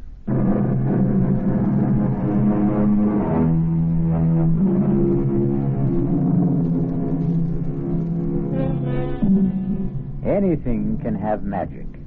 A name, a poem, a face, a touch, a phrase of music, a sudden silent thought that brushes across the mind. But it won't be captured. No, not magic. For magic merely happens. Watch out. Ready or not, here it comes. It's cold in here, don't you think, Cudworth? Well, Brindle's gone to fetch another log. We'd best hurry, or the fire will have burnt itself out completely. That's asking a bit much, isn't it? For Drendel to hurry? I suppose one shouldn't ask too much. Ah, poor old Drindle. How old is he now? What would be your guess, Ashley? I wouldn't hazard one. He's been steward at the club since before I became a member. Ah, here he comes. I don't like to see him carrying a log that size. Oh, Drindle. You wanted something, Mr. Ashley? Half an hour ago, Drindle, I asked for a brandy and soda. But you have your brandy, Mr. Ashley. Ah, but have I my soda? Haven't you? Oh, you haven't. I'll get it for you right away, sir. Right away. Possess your soul in patience, Ashley. The club should really start to think of retiring him, wouldn't you say? Start to think? That's all we ever do. We never actually get on with the thinking, do we? Oh, hello. Everybody, have you seen this? Who's making that racket? Higgins just came in. Oh, him. Have you seen it? Have you? Seen what, Higgins? Well, I just took it off the bulletin board, Winthrop. Now, you're president of the club. You should be the first. Read it aloud. At 4:00 in the afternoon of January 12th, the devil will come down the chimney of the fireplace in the members' lounge. Let's see that. I just this minute took it off the bulletin board. Now, who's playing jokes around here? Now, who wrote this? Did anyone here put this notice up on the bulletin board? Let me see it, Winthrop. At 4:00 in the afternoon of January 12th, the devil will come down the chimney of the fireplace in the members' lounge. What the... that fireplace right there. How very interesting. Not interesting at all. Just a feeble attempt to be funny. But it wasn't on the bulletin board this morning. Well, it wasn't there an hour ago when I came in from dinner. Now, was it, Cudworth? Well, I certainly didn't see it. Well, somebody put it there. The devil could have put it there. Oh, rubbish. Well, he might have. He's very ingenious. I've heard. Now, let's not let ourselves be carried away, Higgins. Mr. Ashley, sir? What is it? Your soda, sir. Well, set it down. Drindle, have you seen this? Oh, what is it, sir? Mr. Higgins found it pinned to the bulletin board. Here, read it. At 4 o'clock this afternoon, January 12th, the devil chimney of the fireplace in members' lounge. What does it mean? It means that the devil will come down that chimney at 4 o'clock on January 12th. That's what it means. Oh, surely not, Mr. Higgins. Definitely not. It's a joke, isn't it? Of course it is. But, on the other hand... really, Cotworth, you and your other hand... Let's mark it down as a joke until we know better. At least until then. Anyway, until the afternoon of January 12th at 4 o'clock.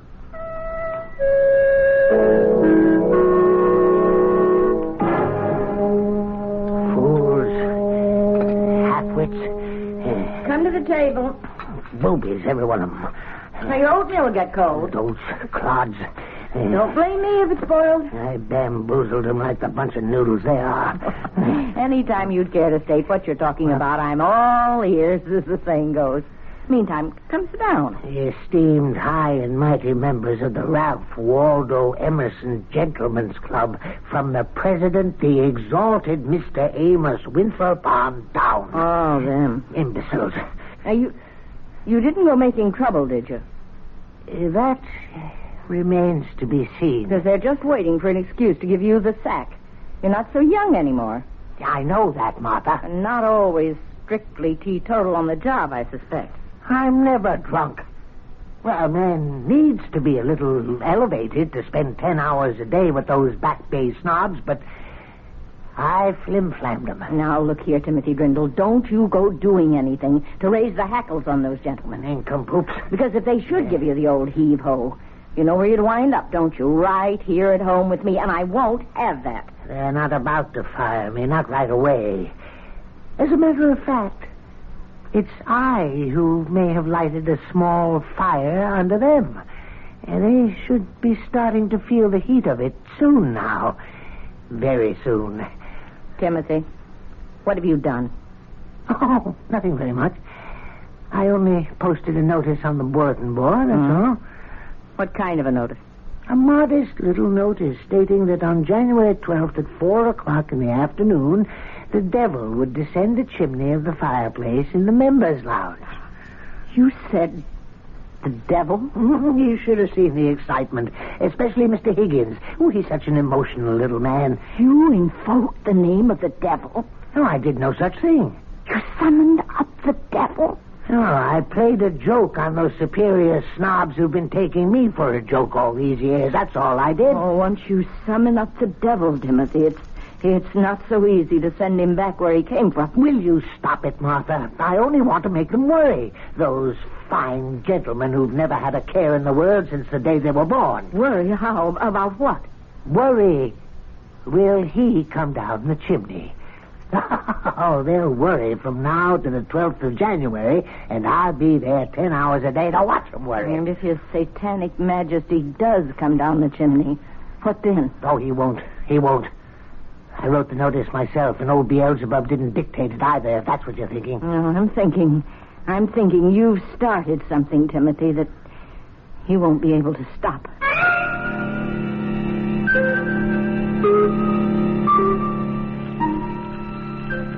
Your coffee, Mr. Winthrop?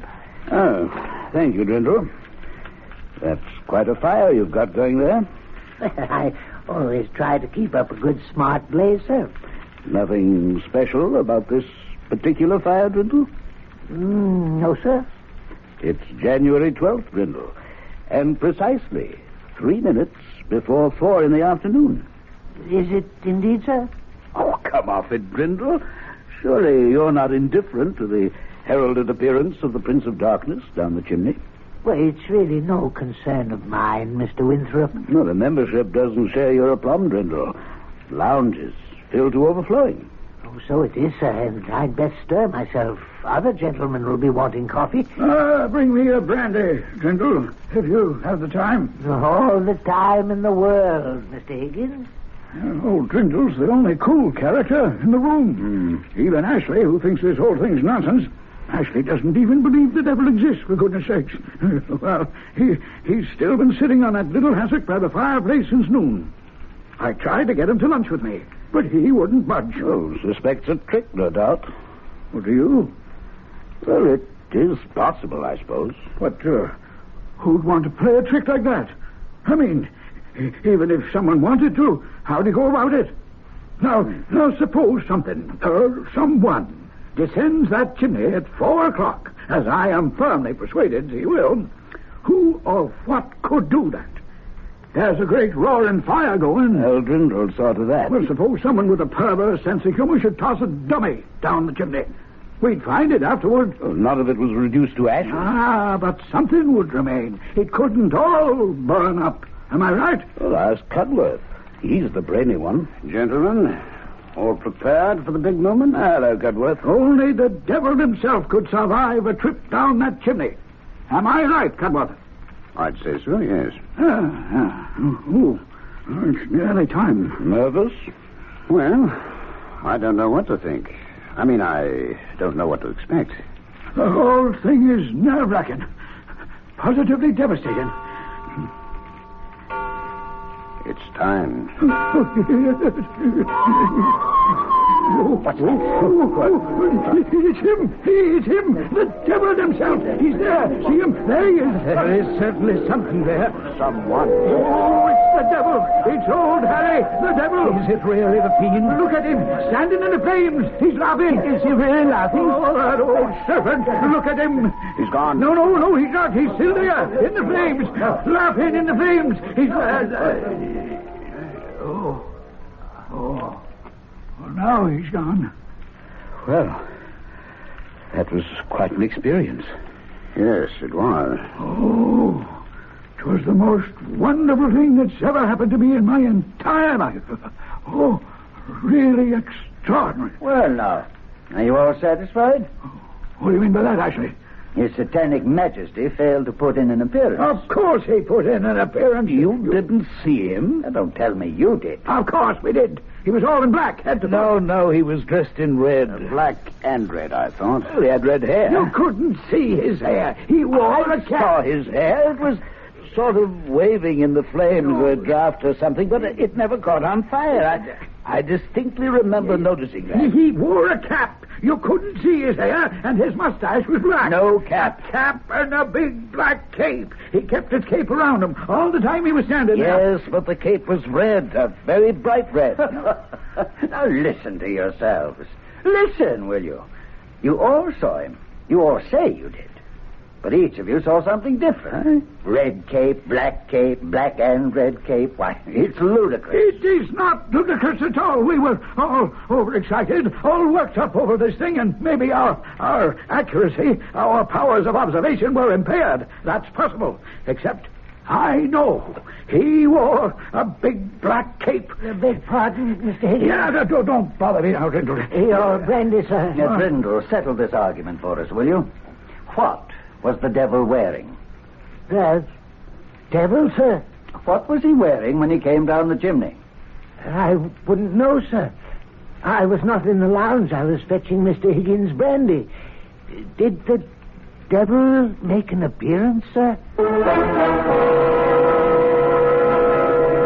How then was the devil dressed?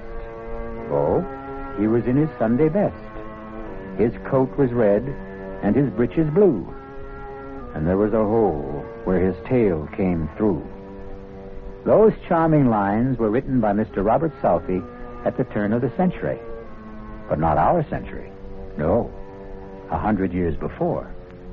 Clearly, the devil had time to acquire a new suit of clothes. We'll be back shortly with Act 2.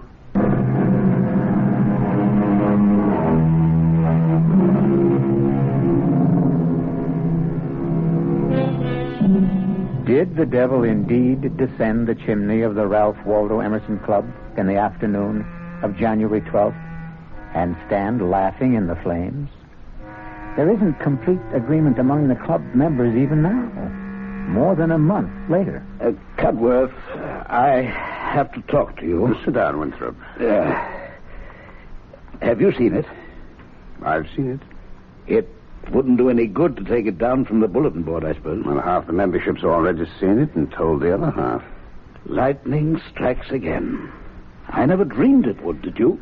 Well, it's a slightly different bolt of lightning this time. Not the devil.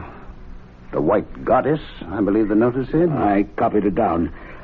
On February 8th, at 6 o'clock in the evening, the White Goddess will run naked through the members' lounge. Naked, eh? Cudworth, just who is the White Goddess? Daughter of Astarte, I believe. And, just who is Astarte? I'm sorry not to be up on these things, but it's not really in my area of concern. I believe Astarte is the goddess of fertility and sexual love. You don't say. Well, that would account for her being naked, wouldn't it? Cudworth, do we still believe in such things? Goddesses of sexual love? Why shouldn't there be such a goddess? And why shouldn't she have a daughter? And why shouldn't the daughter be called the White Goddess? You don't believe she'll run naked across the members' lounge, do you? I didn't believe the devil would come down the chimney. But you did see him, didn't you? Yeah? Or something that looked very like him. Assuming, of course, I know what the devil looks like. Cudworth, I saw his horns. Did you indeed? Have you seen it? Have you seen the notice? Yes, we've seen it. Do you know that members are pouring in from all over the country? Oh, no. Members that haven't been inside the club in 20 years. We can't even begin to put them up. Half of them are stopping at hotels. Oh, heaven help us. Oh, cheer up, Winthrop. There's a chance the White Goddess won't show. I don't know, Cudworth. I have a sinking feeling that she will.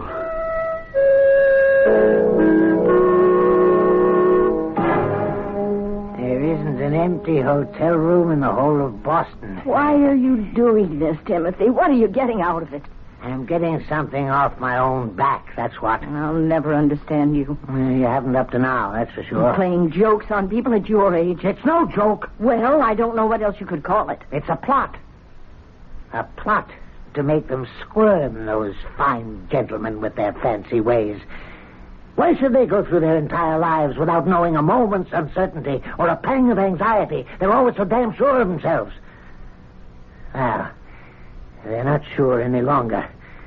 They're divided amongst themselves already on the subject of the devil. I hear them jawing away about it in the lounge. Was he there or wasn't he? What did he look like? What did he wear? Mr. Higgins says red.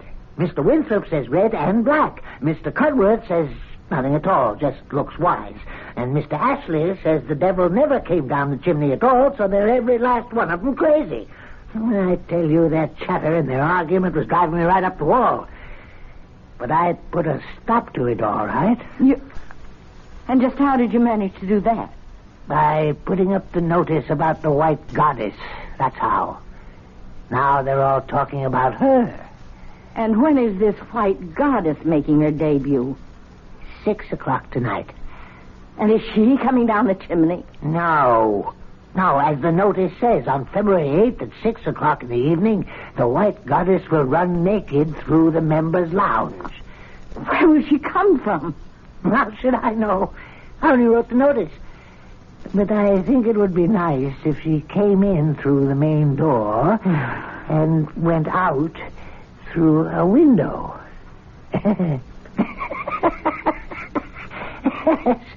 That would be rather nice.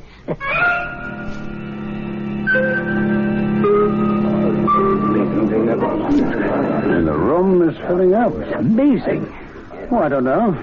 It isn't often, if ever, any of us gets to see the White Goddess run naked across the lounge. You think they really believe? Well, who knows what they believe. Cudworth, do you believe? I'm here, as you see. I suppose that's the only possible answer. Well, it's the only one you're going to get. Do you believe, Winthrop? Like you, I'm here. What's the time? Time. Cudworth, you always have the right time. Mr. Higgins, the clock on the mantel is exactly right. 2 minutes to 6. Mind if I sit down? We've been saving this chair for you, Higgins. Oh, that's nice of you. Well, The lounge is pretty well filled up, isn't it? Bursting at the seams. Oh, I've been studying all about the White Goddess. Daughter of Astarte, who in turn is the goddess of fertility and sexual love. Oh, you knew that. Cudworth told me. Cudworth, you really do know everything. On the contrary, I know very little. Well, you've always seemed to me to know everything. That's because you know less. Hey, mind if I join you? Well, there's no place to sit, actually. Oh, what a pity. Well, you could sit on the floor. No, how would I look sitting on the floor when the White Goddess comes running across the lounge? No, I think I shall join old Drindle over by the window. And perhaps he'll fetch me a brandy. No, you haven't time. It's nearly 6. Oh, you mean I might miss her goddessship? My, that would never do. Oh, Jesus. That ass doesn't believe she'll appear. Well, why did he bother to come here at all? Because if he doesn't believe, neither does he disbelieve. Just look at him, laughing and joking with Drindle. Well, that's probably the first time he's ever spoken to Drindle, except to give him an order. You could say that about most of us, myself included. Drindle's getting old. Poor old Drindle. Oh, it's time. The time has come. Look at her. Look at her. She's beautiful. Sublime. Oh, my goddess. Oh, heavenly thing. I never thought I should live to see anything so beautiful. The most exquisite thing I ever saw. Or ever shall see. Where did she go? She was here such a little time. She disappeared through the window. The wall, I think. No, through the window. The one back of where Ashley's standing with Drindle. I saw Ashley turn and look out the window just as she vanished. You don't think it's possible he saw her too? Oh, no. Not Ashley. Well, Ashley? What? If you can stop staring at the stars, I'd like to ask you something. Magnificent. Yes, the stars are magnificent, but I have something else in my mind. Well, what's troubling you, Cudworth? Why, nothing very much, Ashley. There's something troubling you? The way she disappeared. Simply melted into the astral light. Who melted into the astral light, Ashley? Why, the White Goddess. Well, don't tell me you didn't see her. Oh, yes. I saw her. Radiant in all her nakedness. Glowing like mother of pearl. Her long hair flying out behind her. Oh, but then, you saw her? Yes. Now, the others, did they see her? Oh, yes. Of course. So everyone must have seen her. Now, Drindle. Yes, sir? You saw her. No, Mr. Ashley. Oh, come now, Drindle. Of course you saw her. We were standing here together, side by side. I didn't see anything, Mr. Ashley. Now, don't tell me you didn't see anything, you old liar. Well, I was busy with something. You were not busy with something. We were standing here talking, and the clock struck 6, and the door opened, and she came in. And she ran. Her feet hardly touched the floor. Ran across the lounge to this window, this one right here. Why, her shoulder brushed mine. I felt it. My left shoulder. Now, don't tell me you didn't see her, or I'll break your back. Now, don't excite yourself, Ashley. The most beautiful spectacle it's ever been the good fortune of any of us to witness, and this numbskull Drindle stands there and tells me he didn't see it. He was busy with something. Oh, I won't stand for it. You listen to me, you fool. It's blasphemy. Unadulterated blasphemy for you to deny that you saw what I saw. What we all saw. Now, say it. Say you saw the White Goddess run across this lounge, didn't you? Didn't you? No. You say it, or I'll put the knife on you. Actually, this is going too far. He saw her. I know he saw her. Now, Mr. Ashley, please, you're choking me. He saw it. He's going to admit it. Ashley. Oh, why couldn't you stay out of this, Cudworth? Now, you might have killed him. Are you all right, Drindle? Yes. Yes, I'm all right. Oh, Ashley, go into the bar and buy yourself a drink. You need it. Yes, I need it. I need it, all right. You're sure you're all right, Drindle? Yes, quite sure, Mr. Cudworth. Oh, by the way, Drindle, did you see the White Goddess or didn't you? You don't need to be afraid to tell me. Either way. I didn't see anything, Mr. Cudworth. You see, I was busy with something, and I didn't see anything at all.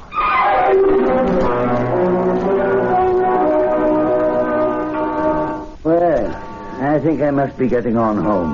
Yes, it's been quite an evening, isn't it? Quite an evening. A never-to-be-forgotten evening. Beautifully put, Ambrose. Well, come along. I'll drop you off. Thank you. So long, everyone. Night all. Oh, wake up. Ashley. Yes, I'll wait for you. Well, Cudworth, a never-to-be-forgotten evening. Well, at any rate, one I'll never forget. I fancy none of us will ever forget. You leaving now? No. I'm going to stay until the room's cleared. It's about cleared now. Nobody much left. I want to speak to old Brindle. He doesn't look too happy. That was quite a going over Ashley gave him, wasn't it? Looked that way. Ashley can be a rough man. Can't he, though? Well, I'm off for home. Night, Winthrop. Night, Cudworth. A never-to-be-forgotten night. Oh, Brindle. Yes, Mr. Winthrop. May I speak to you for a minute? Oh, yes, of course, Mr. Winthrop, of course. You all right? Perfectly all right. I couldn't help noticing you and Mr. Ashley seem to be having an altercation of some sort. Mr. Ashley was angry, sir, because I wouldn't say I saw the White Goddess. And why wouldn't you say you saw the White Goddess? Because I didn't see her. But we all saw her, Brindle. Even Mr. Ashley saw her. She wasn't there. But, my dear man, she was there. She ran across the lounge all naked, just as the notice said she would. Now, why do you persist in denying it? Because I wrote the notice. Oh, Brindle. And I wrote the other one, too, about the devil coming down the chimney. I wrote them both, and I made them up out of my head. Why are you lying to me, Brindle? I'm not lying, sir. But of course you're lying. I don't know why you're lying.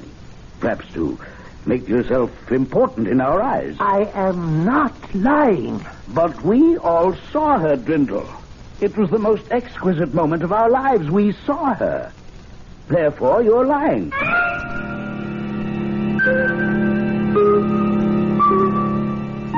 All minds are little. In this great universe of ours, man is a mere insect as compared with the boundless world about him, as measured by the intelligence capable of grasping the whole of truth and knowledge. Yes, Virginia, there is a White Goddess. We'll be back shortly with Act 3.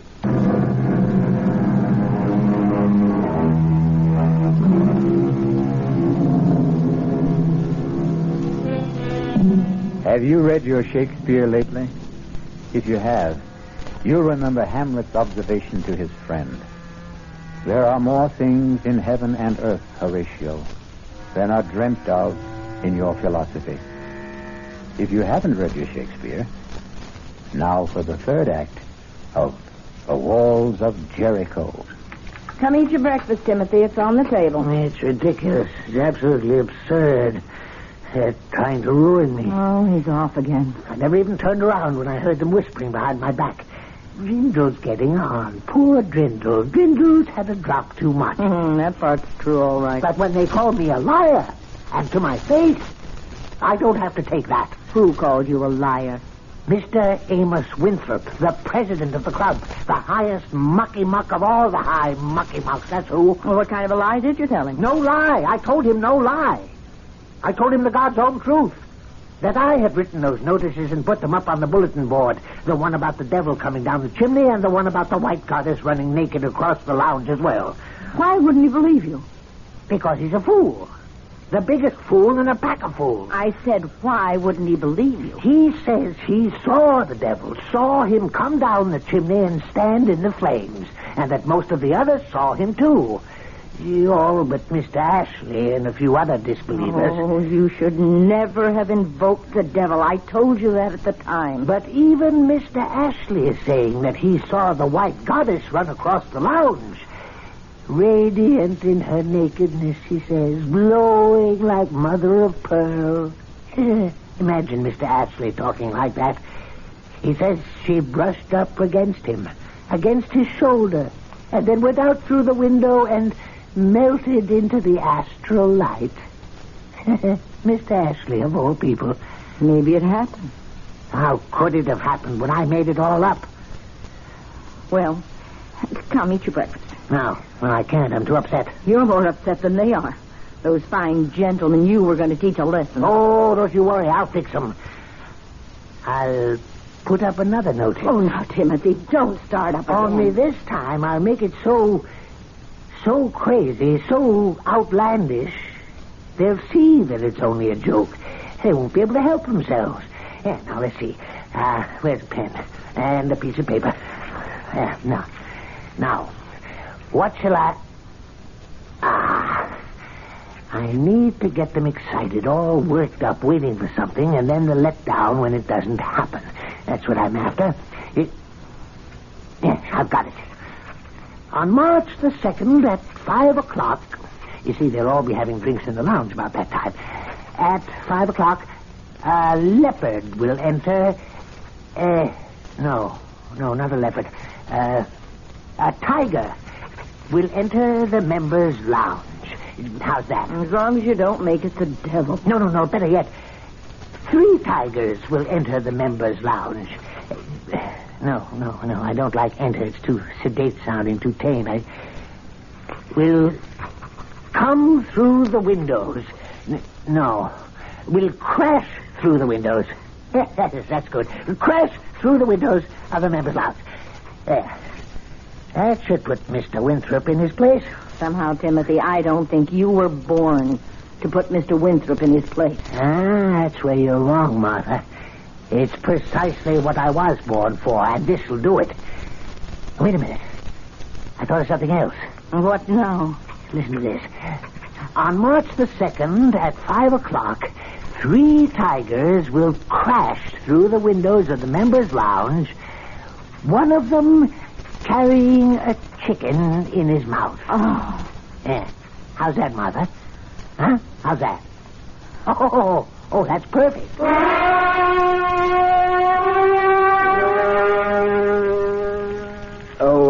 Brindle.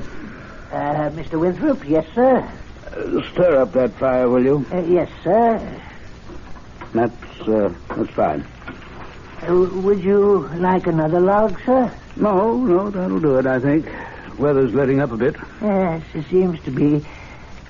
You're in the club a bit early today, sir? Yes, a bit. Why, yes, it's only a little after 4. Are you waiting for the tigers, sir? How's that? I just thought perhaps you might have wanted to be the first one on hand when the tigers crashed through, that's all. You're being impertinent, Dwindle. That's very unlike you, Dwindle. Is it, sir? Same as you're lying. It was unlike you to lie to me. Yeah, I suppose it was. You know it was. Now, you're not going to tell me the latest notice on the bulletin board was also your invention, are you? I'm not going to tell you anything, Mr. Winthrop. Well, I'm glad to hear that. I'm sure you'll agree that it's not my place to tell you anything. I most certainly and emphatically do agree. I thought you would. Not that I'm certain that the 3 tigers will crash through the windows. No, I'm not certain at all. It's absurd on the face of it, isn't it? Most absurd. 3 tigers.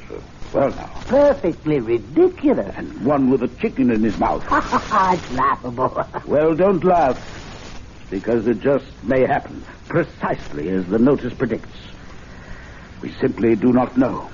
I promise not to laugh.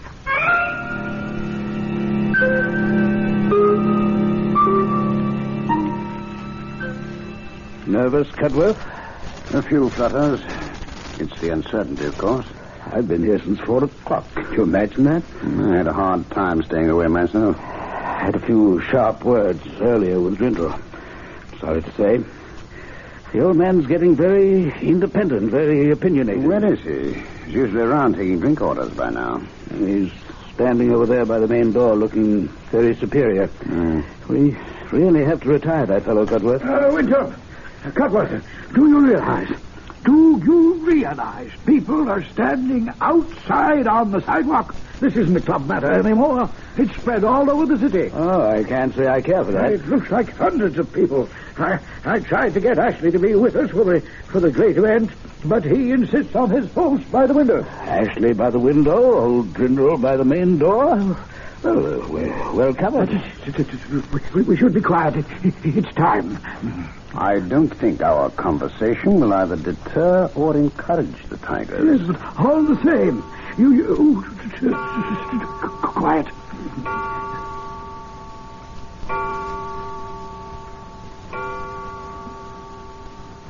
There they are! Oh, Lord save us! There they are! Three of them! Three guys! And one has the chickens in his mouth. So they're making for the door. Out of the way, Grindle! Out of the way! Grindle! Out! He doesn't see them!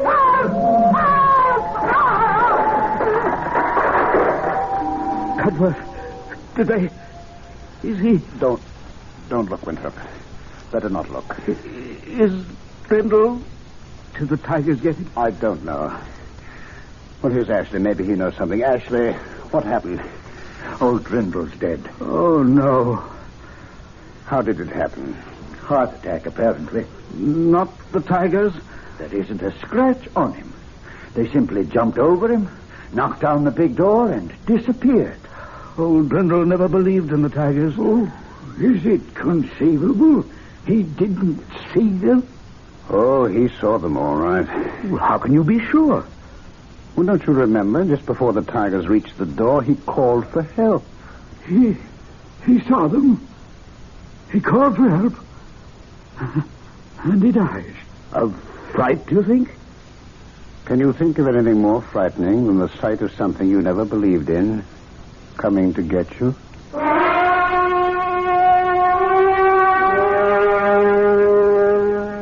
Let's step in here for a few minutes, gentlemen. We won't be disturbing you, Katie, if we use part of the lounge, will we? What happened in here, Mr. Winthrop? Who upset all the furniture? A little fracas, Katie, with some unexpected visitors. Let's set our drinks down here.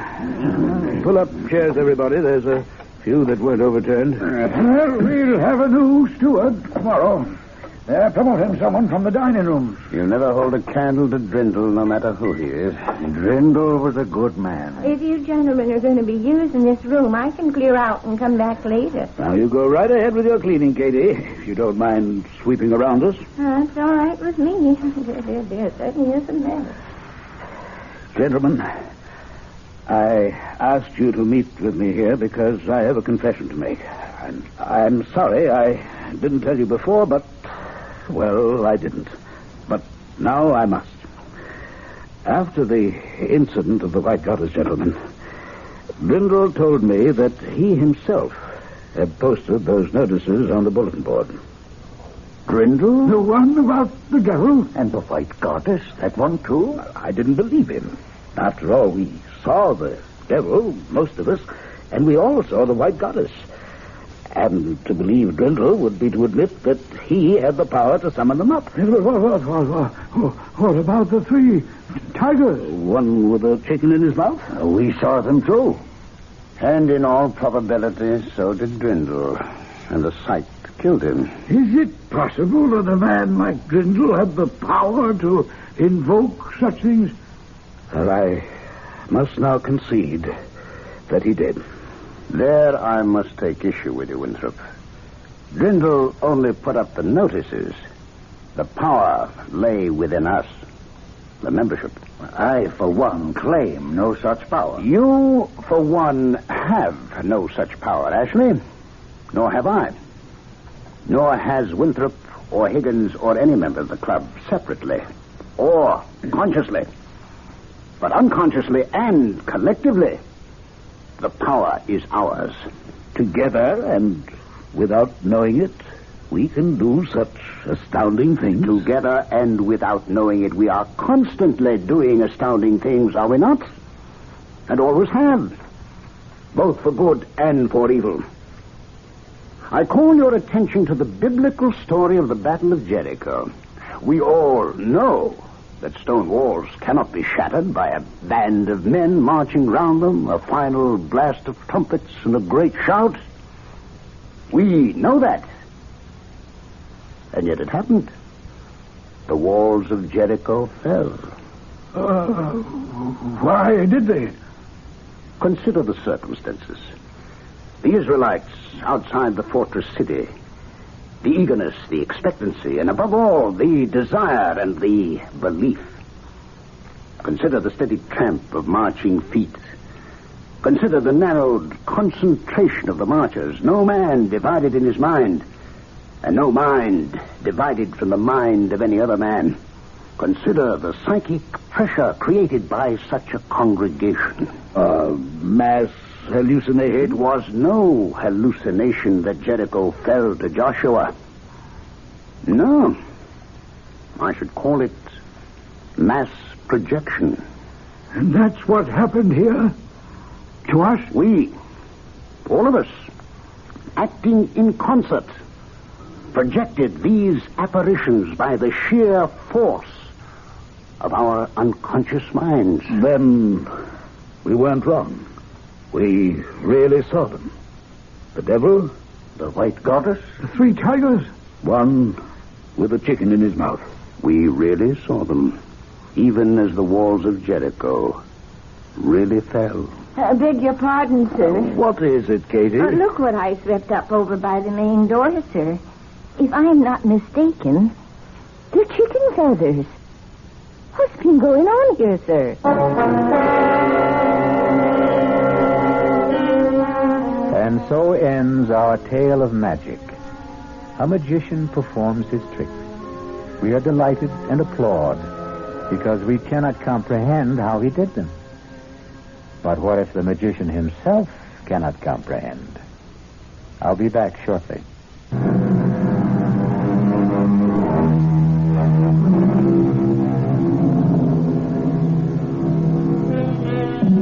Seek to know the truth, for the truth shall make you free. I believe that, but it's a long search and a weary one. And let's be glad that a lot of mystery remains, and there's a little magic here and there along the way. Our cast included Robert Dryden, Mary Jane Higby, Ian Martin, Ralph Bell, Guy Sorrell, and Sidney Walker.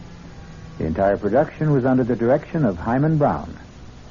Radio Mystery Theater was sponsored in part by the Kellogg Company, makers of Kellogg's Special K cereal.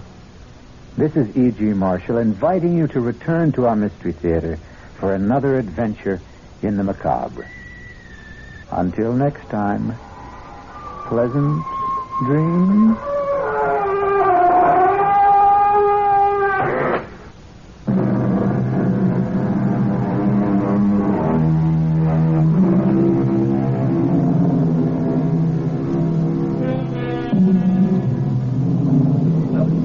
Mystery Theater was brought to you by ShopRite Supermarkets, where you get a lot more for a little less. By Suburban Savings, with offices throughout North Jersey, and by your New Jersey Dodge dealers.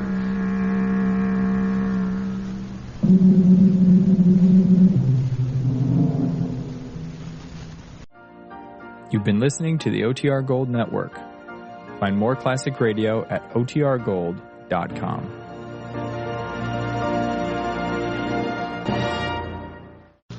WDAF, Kansas City. Dan Henry, WDAF Local News at 11. The outlook for Kansas City, cool.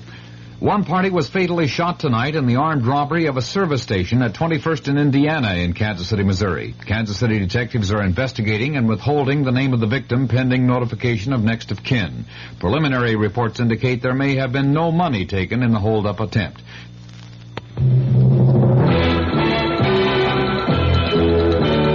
News of the hour on the hour from American Information Radio. This is Richard Wall from Los Angeles, and at this hour, President Nixon says he's given Congress and the public all relevant evidence on Watergate and related issues. And in Phoenix, Arizona tonight, the president told a Republican rally, "The time has come to get Watergate behind us and get on with the business of America."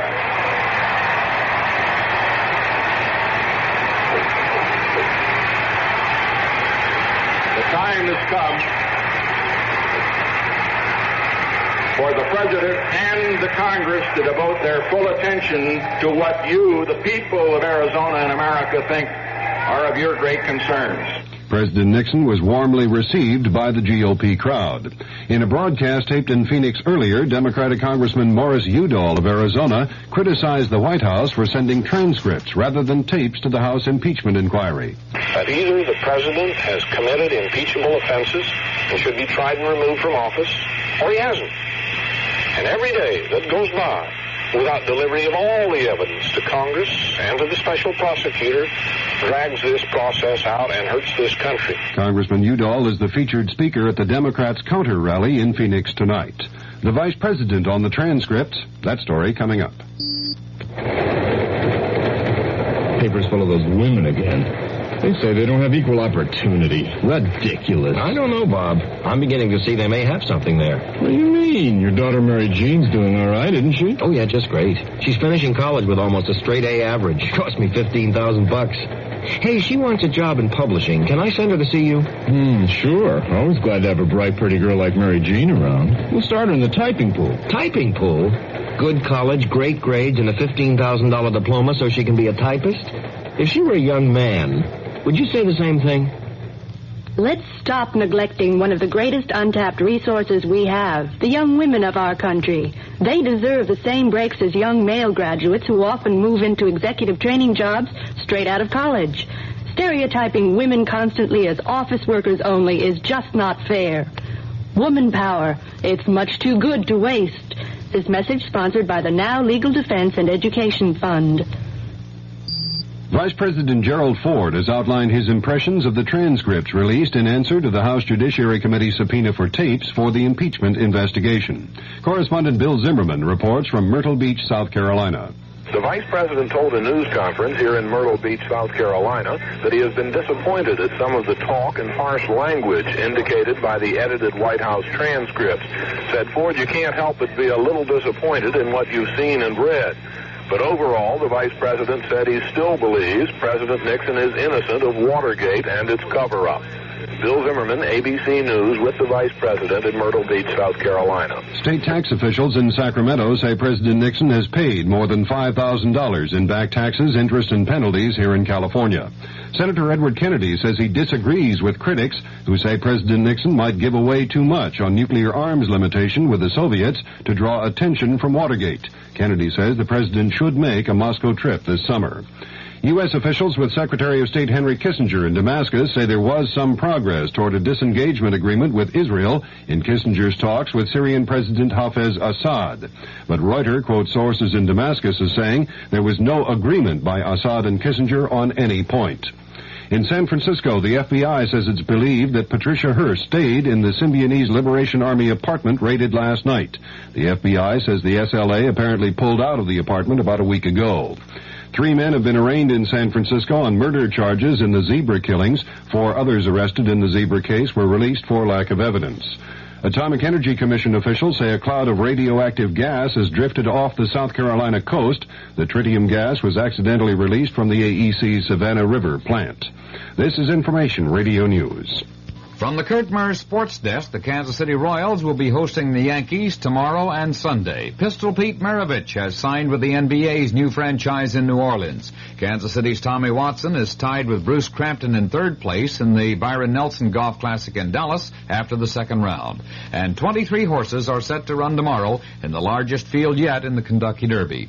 The Kansas City outlook fair and colder tonight with a chance for scattered light frost in low-lying areas. The low in the upper 30s generally. Sunny and warmer tomorrow with a high near 70. Dan Henry, WDAF News. Mystery Theater presents...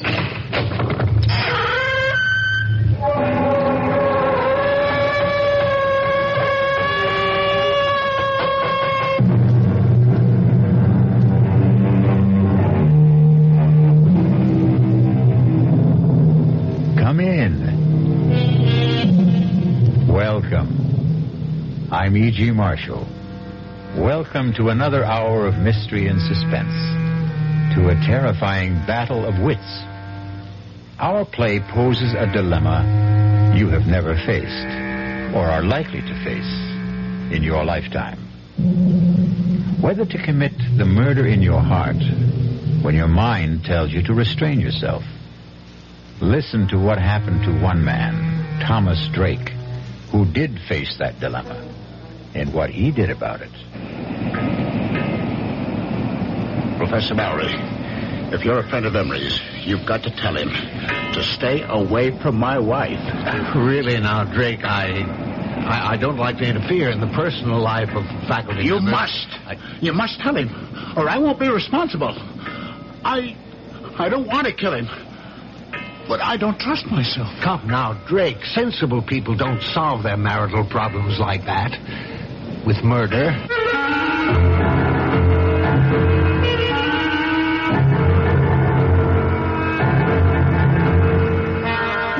Our mystery drama, Under Grave Suspicion, was written especially for the Mystery Theater by Hank Warner and stars Ralph Bell. It is sponsored in part by the Kellogg Company, makers of Kellogg Special K cereal, and by Anheuser-Busch Incorporated, brewers of Budweiser. I'll be back shortly with Act One. You've seen the Budweiser commercials on television, and maybe you've wondered how long people have been putting that famous Bud label on things. Well, not as long as the brewers of Bud have been putting things on the label. Things like a list of Bud's most important ingredients. Quote, brewed by our original process from the choicest hops, rice, and best barley malt. And things like the following statement. This is the famous Budweiser beer. We know of no brand produced by any other brewer which costs so much to brew and age. Our exclusive Beechwood aging produces a taste, a smoothness, and a drinkability you will find in no other beer at any price. Unquote. Yes, brewing beer right does make a difference. Read the Bud label. Taste the king of beers, and you'll agree. When you say Budweiser, you've said it all. Anheuser-Busch, St. Louis. Hey, we're the Action Corps. See, we contribute more. T's for the teamwork of our crew. Aye, our ideals are high. Oh, oughtn't you apply? Means it's now that we need you. A-C-T-O. We could go on all day. Oh. Here's why volunteers are needed right away. Action is VISTA, the Peace Corps, RSVP, SCORE, and other volunteer programs that are helping people to help themselves. If you're trained in a skill or just have a little love to share, Action needs you. Yeah, baby. Action really needs you. Don't crawl under a rock. Get into action. Oh, yeah. This is a public service of this station and the Advertising Council.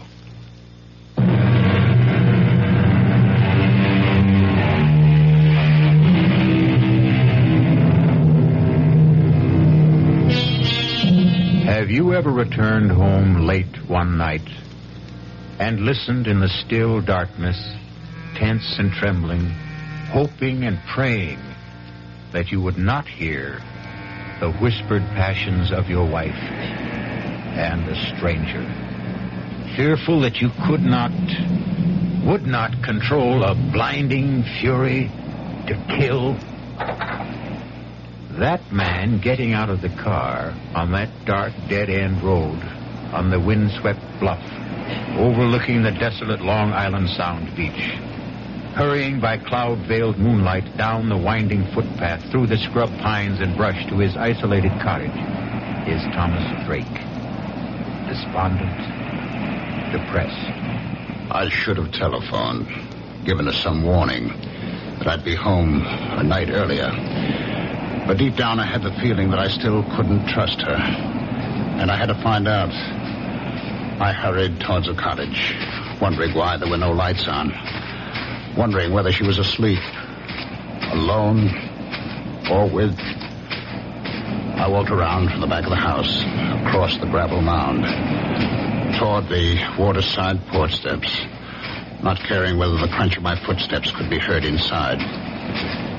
The only other sound was my pounding heart and the surf washing the loose gravel off the berm. The half-moon slipped behind a bank of black clouds, and in the darkness, I tripped over the shovel, left lying on the gravel. I kicked it away. I went up the porch steps to the front door. I tried it. It was not locked. I stepped inside and listened. I called out, "Marianne!" The bedroom door was closed. I opened the door. I stabbed at the light wall switch. The ceiling flooded. An empty made-up bed. I went to the kitchen. Turned on the light. It was swept and tidy. The counter, the sink, the stovetop, bare and dry. Not a trace of food particles. No lingering cooking odors. The dish mop, dish towel, bone dry. I needed a drink to calm down. I reached for the bottle of bourbon in the kitchen cabinet. Poured myself a stiff one. Wondering where she was. The drink only added fuel to my slow burn. I flushed with waves of anger. I had to get out in the air to think. I put out the house lights, carried the bottle and the glass to the porch, and settled down to wait. The cool onshore wind on my face. The moon playing hide and seek with the dark clouds. The lights of Connecticut blinking across 10 miles of black water. The old field light alternating beams of green and red. It was restful. But as I nursed the bourbon, I couldn't altogether get her out of my mind. My thoughts wandering back in time, wondering if she'd left me or would, once again like the first time, before we were married and were living together in my apartment on Manhattan's swinging east side. Two modern, sensible singles willing to give it a try.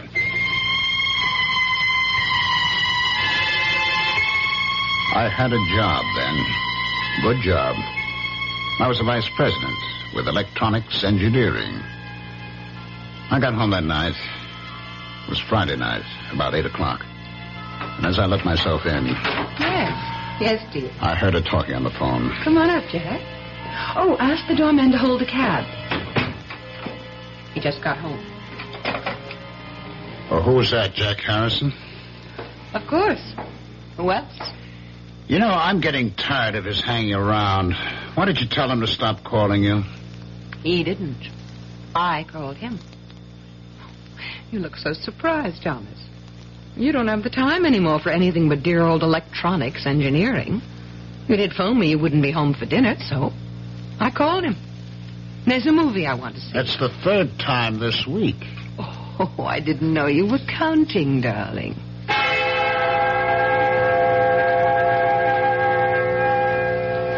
I waited that night, watching television, dozing fitfully.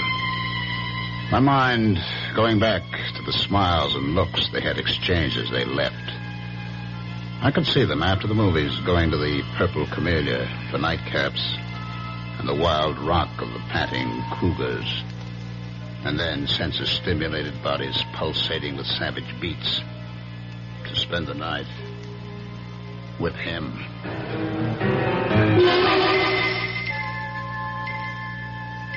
I was awakened from my sleep in the chair by the buzzing TV set.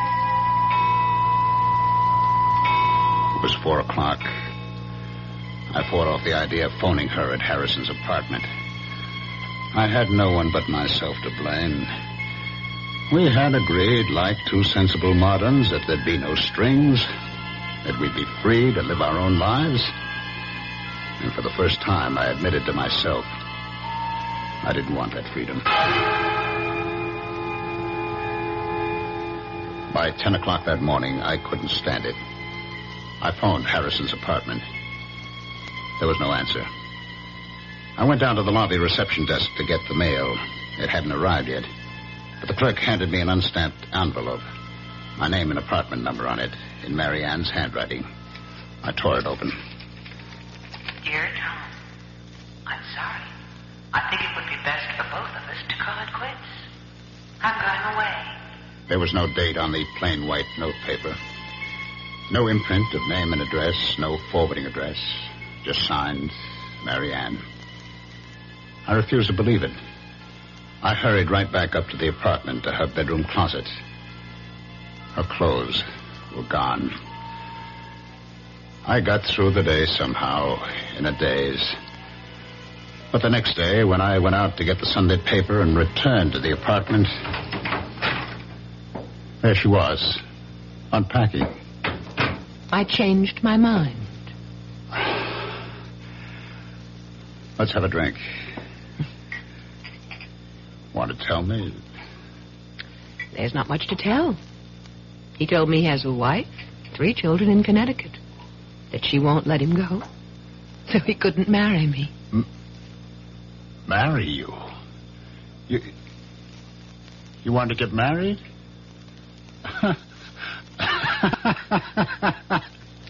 Is that all? You wanted to get married? Will you marry me? Yes.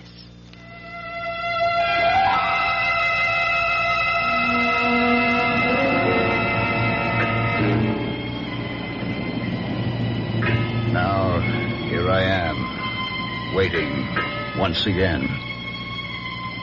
Like 2 sensible moderns, we adjusted to marriage. We seemed to be making a go of it. Until I lost my job and the cutbacks of government contracts. We subleased the apartment, moved to the cottage to make the rounds of electronic firms on Long Island. I sat there on the porch, waiting once again, looking up and down the beach. And suddenly I saw a flashlight about 100 yards down the beach. It moved around, but it did not advance. And then it went out. I listened. The crunch of footsteps on gravel, carried by the wind, grew louder. I could make out the silhouettes of a man and a fishing rod on his shoulder. He was alone, hugging the waterline.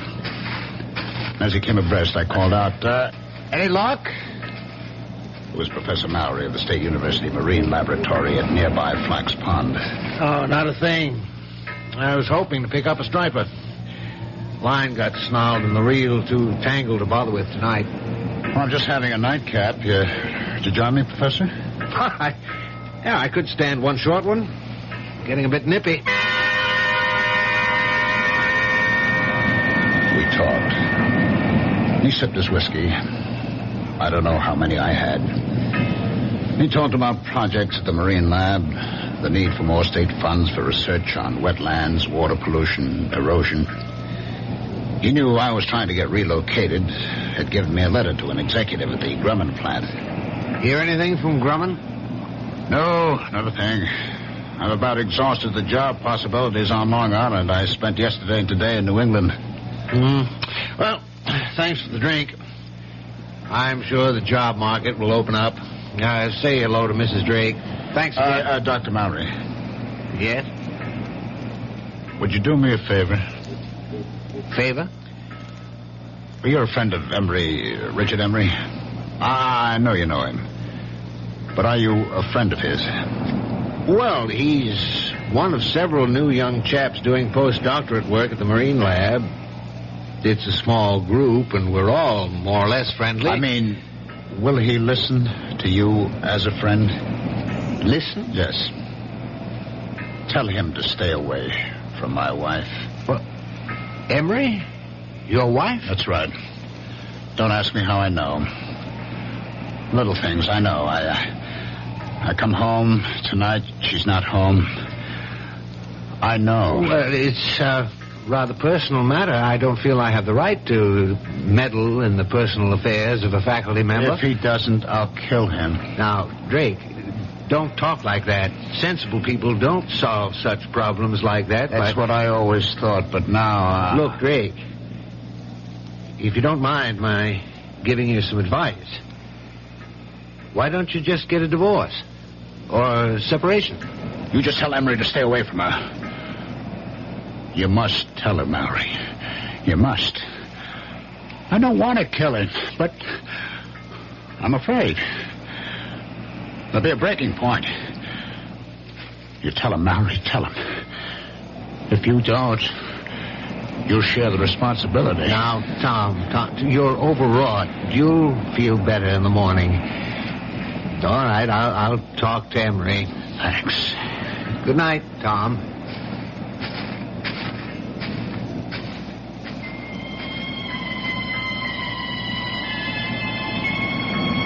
I picked up the bottle. It still had about one drink in it. I walked down to the waterline. I swallowed what was left in the bottle. And with swelling anger, I flung it into the waves. I turned back towards the cottage and stopped. I saw a flashlight down the beach. I could make out two persons walking towards me. And then the light was out. And silhouetted against the night sky, two forms embraced as one. And then, carried by the wind rising out of the northeast, I heard the teasing laughter of Marianne.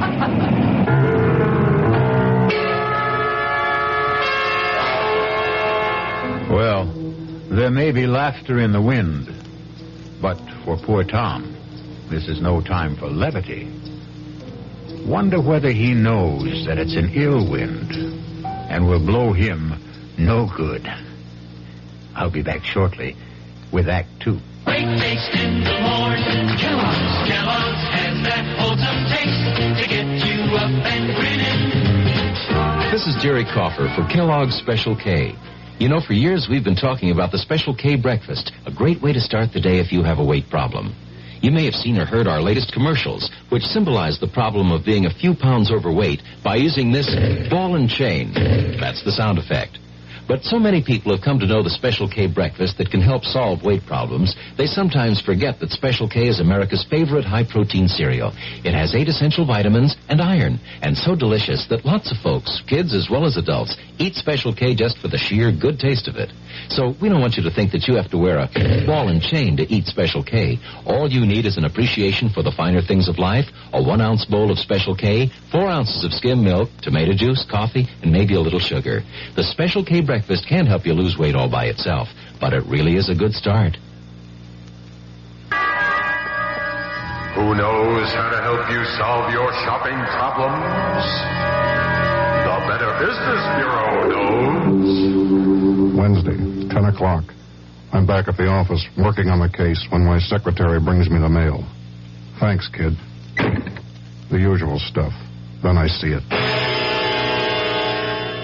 It's addressed to me, resident.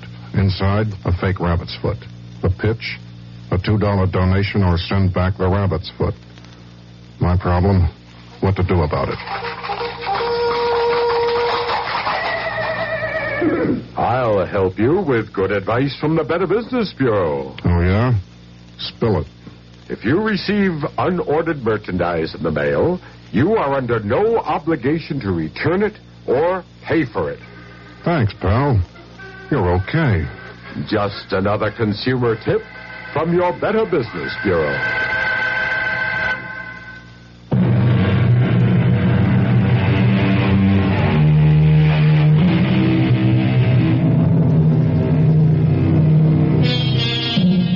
Now, what's a fella to do? Poor Tom Drake is in the dark and all at sea, wondering where he ought to be or not to be. But let's not blow the man down. Just lend me your ears, and we'll listen.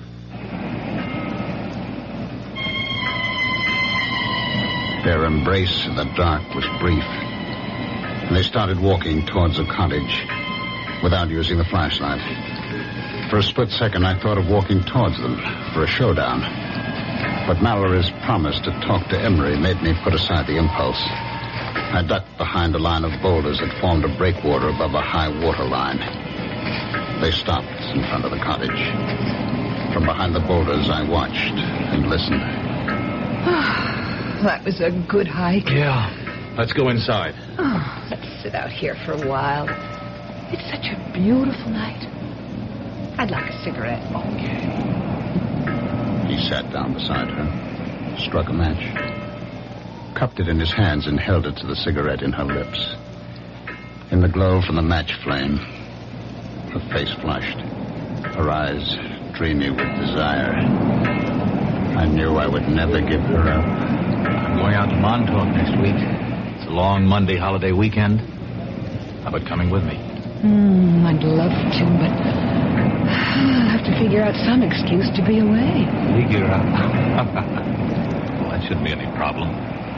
You're pretty clever about such things. I'll think of something. I couldn't help thinking she was pretty clever about such things. Like the night she went with that very clever Harrison leading her on. I'd never forget that Friday night. And now, another Friday night. Come on, let's go inside. You said he won't be back tonight. Oh, relax, Richard. You mean to tell me you prefer this cold gravel to a nice, comfortable couch? Come on, Marianne. Oh, what's wrong with staying out here?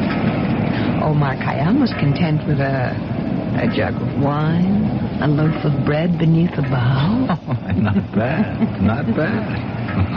The laughter broke off suddenly. I saw the glowing tips of two flipped cigarettes, and then...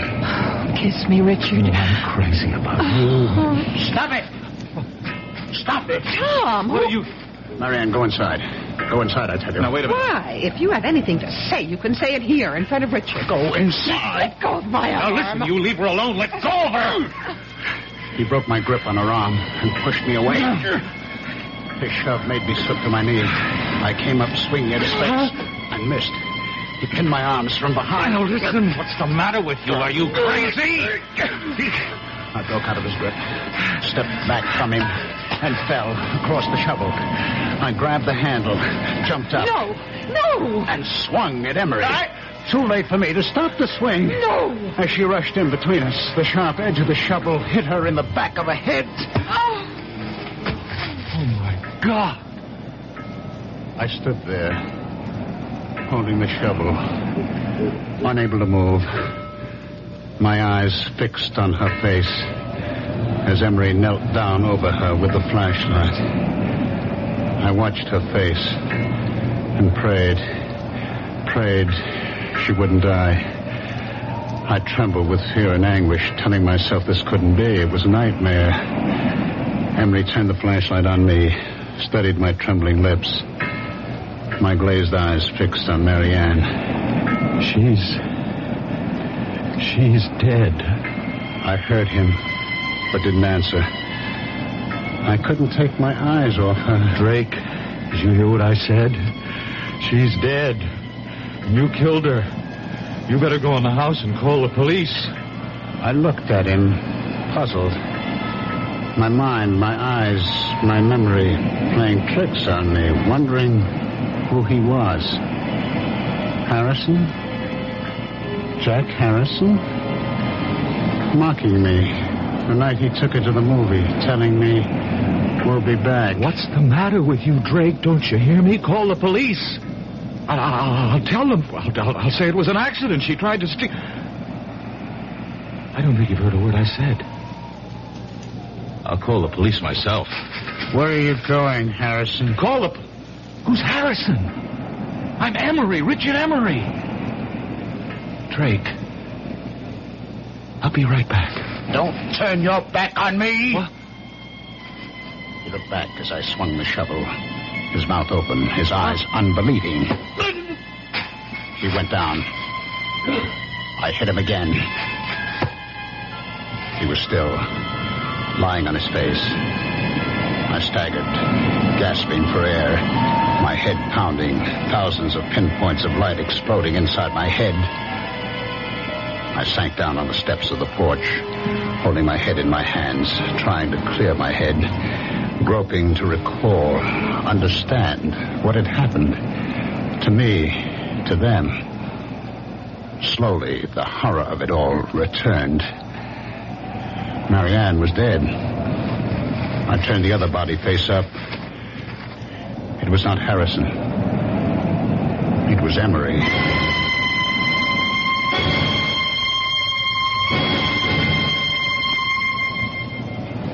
I don't know how long I sat there on the porch steps. Finally, I faced it. I decided to try to get rid of the bodies, bury them temporarily in the gravel berm.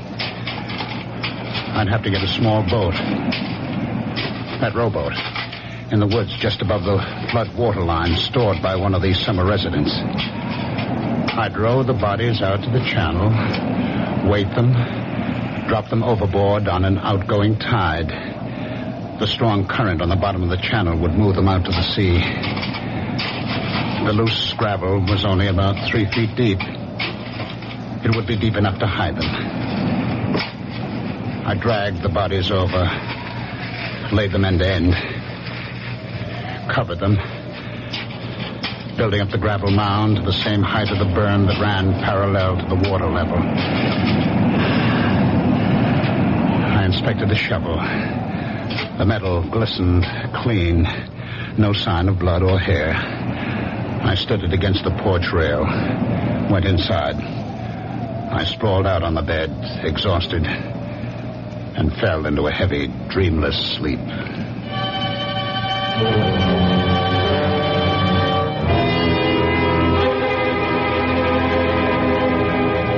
I woke up the next morning about an hour after sunrise. My mind clear, instantly aware of what had happened, what I had done. I jumped off the bed, went to the porch door, looked at the gravel graves on the burn. It looked natural, peaceful, like a cemetery. I knew what I had to do. I put on the coffee, showered, changed my clothes. Became aware that her clothes were still hanging in the closet. I got the old note she had left me on that weekend with Harrison. Read it over and over as I had my coffee on the kitchen counter. I turned on the radio for the weather. The Bureau reports Hurricane Gilda moving past Cape Hatteras, leaving a devastating I placed the note on the counter, carefully spilled a spoonful of coffee on the counter, wetting a large corner of the paper, and then blotted it with a paper towel. I knew I'd have to keep checking the weather, but first, get rid of her clothes. I put them in a large plastic garbage bag. I knew I'd have to stay close to the cottage until I got rid of the bodies. Lay in a supply of food, so I drove to the supermarket, put the clothes into the collection bin of the Salvation Army on the parking lot.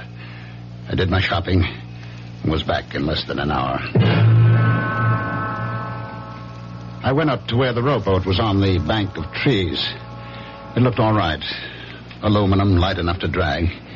The oars were in it, and burlap fish bags, strong enough to hold the rocks I'd use for weights. I'd have to wait until dark to move the bodies. In the meantime, I could move the boat.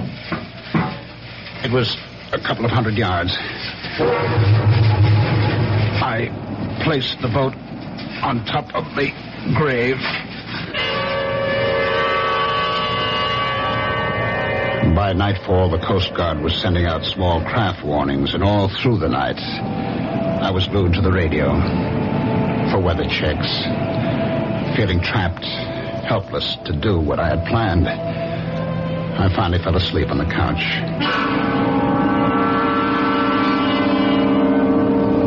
I was awakened by the Sunday morning church music and a loud knocking on the porch door. Jay, are you in there? I didn't recognize the voice. I hesitated. The knocking stopped. I heard him walk down the porch steps. I put on my shoes, went to the door. He was sitting on the edge of the transom of the boat, his back to me, smoking a cigarette, fishing pole across his knees. It It was Mallory. He turned. Didn't wake you, did I? I heard the radio. I thought I'd stop by. Feel all right? Okay now, but yesterday, what a head. All day. How about some coffee? Oh, thanks, but I've got to get back to the lab. I didn't know you had a boat. Well, it's not mine. Belongs to the Johnsons. I saw a couple of kids dragging it out of the patch of trees up there. They ran when I started towards them. Thought I'd better keep it here for them. I guess it's safe enough here. Unless we get that hurricane. I'd pull it up on higher ground if the weather gets worse and Gilda doesn't move out to sea. Well, I'm glad to see you feeling better. Dr. Mallory, did you get a chance to talk to Emery? No. Matter of fact, I haven't seen him. I stopped by his room Friday night after I left you.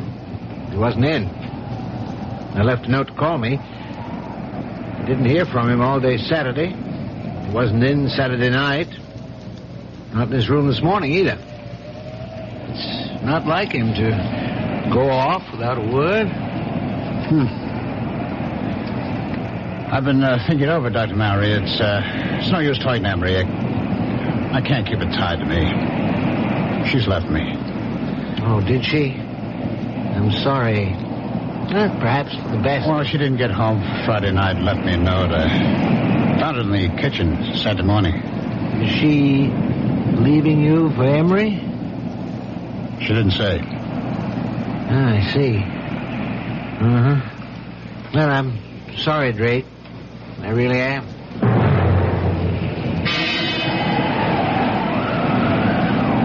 Sunday night, I was still trapped by the weather. It got worse through the night. But the weather report said there still was a 50-50 chance that the hurricane would bypass Long Island.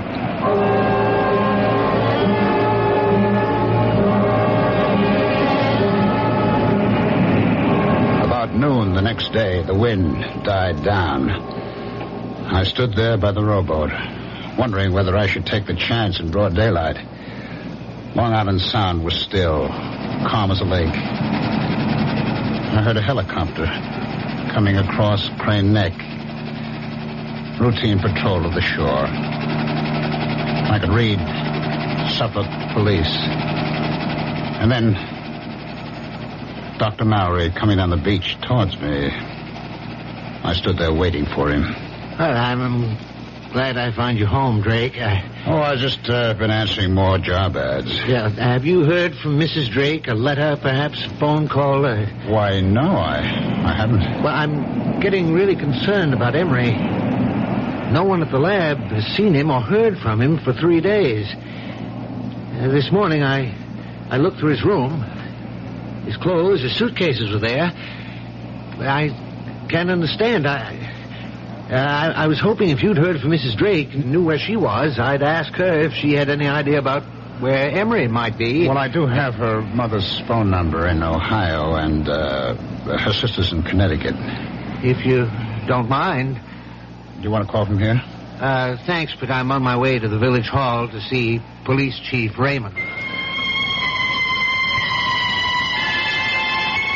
I stood there watching him make his way along the beach to the village hall at the old field lighthouse, wondering just what he'd tell Chief Raymond. Well, you know what they say. The path of gory murder leads but to the grave. What do you suppose will happen to Tom Drake? Will he be like that comedian who murdered people with stolen jokes and was hanged by his wits' end?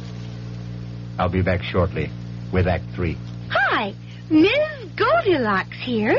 Professionally taste-testing diet drinks can be very difficult, but I've just had to bear with it. Then I found sugar-free Diet 7-Up. It doesn't taste like other diet drinks. It's fresh, light, natural, delicious. Sugar-free Diet 7-Up tastes so good that I've taste-tested it hundreds of times, and each time I've given it my seal of approval. Yes, this one's just right. You've finally made your gift list. Your neighbor's child is too. Your niece is 6 and nephew is 7. But before you go to the toy store, there's something else you should do. Write Toys, Washington, D.C., 20207 for a free booklet on toy safety. That's Toys, Washington, D.C., 20207. This message is brought to you by the U.S. Consumer Product Safety Commission.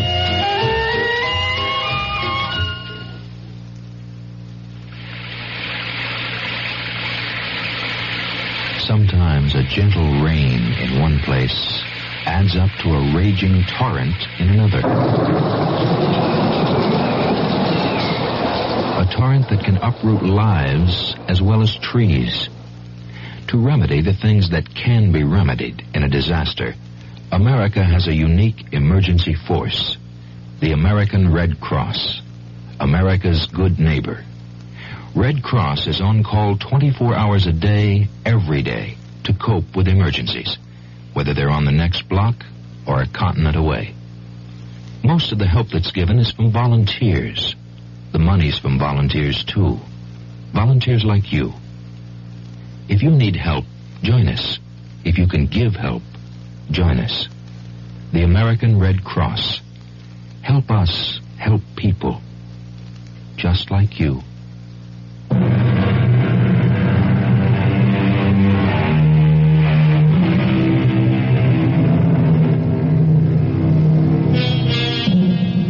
The lot of most policemen is not a happy one. Wonder how Police Chief Raymond will receive Professor Mallory. Will he use the right bait and make a haul, or lose hook, line, and sinker? Let's follow our troubled professor and find out. What's this all about?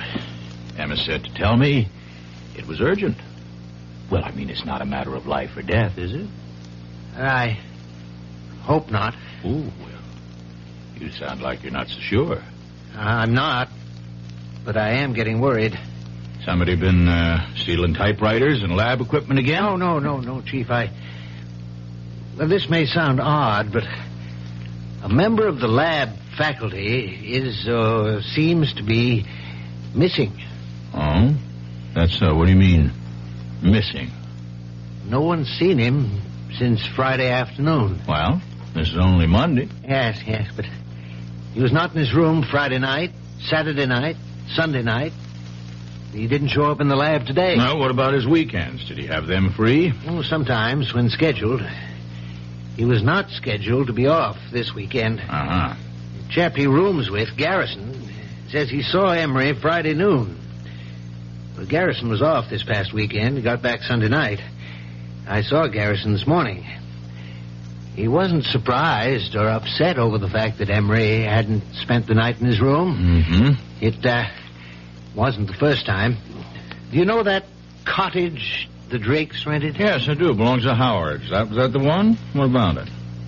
Well, last Friday night, I was out casting along the beach. On my way back to the lab, Drake invited me to stop for a nightcap on the porch.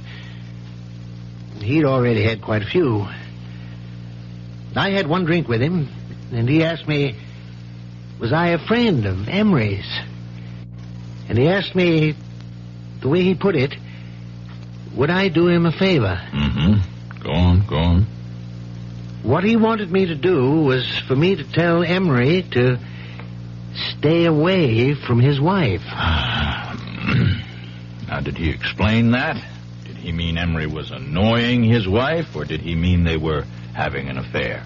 Well, my first impression was that it was more or less a dalliance. Well, that's kind of par for the course in this university town, you know. Yes, perhaps, but I told him I'd prefer not to get involved in personal affairs of faculty members. And what'd he say? He said if Emery didn't stay away, he'd kill him. His exact words. Huh? Of course, he was very drunk when he said it. I told Drake to calm him down that I'd talked to Emery. Yes, I see. Well, now, what about Mrs. Drake? Was there anything said to indicate whether she was inside the cottage while Drake was blowing his top this way to you? No. There were no lights on inside. Matter of fact, Drake made it clear that she was not home. He implied, without mentioning Emery by name, that she was out somewhere with him. Well, in that case, she could have some idea about where he might be. That occurred to me. I went back there yesterday morning with that in mind. And did she? She wasn't there. Drake told me she'd left him. He said she didn't come home at all Friday night. He said he found a note from her in the kitchen Saturday morning. Well, that's quite a coincidence, to say the least. Did the note say she'd gone away with Emery? Well, Drake didn't show me the note, but as much as said, there was no mention of Emery. Have you been to the cottage since yesterday? I stopped there on my way here. Drake says he hasn't heard a word from her. No mail, no phone call. But I asked him, would she perhaps have gone to her parents' home, to a relative? He gave me these phone numbers. Oh, yes, let me see that. Ohio and Connecticut. You think we ought to call them? No. I'll drop in on Drake. I'd rather he made the call. You see, if we can't locate Mrs. Drake and you don't hear from Emery, that leaves us with 2 missing persons. We'll put out an all-points teletype alarm, full descriptions and photos. I'll keep you posted, Mallory.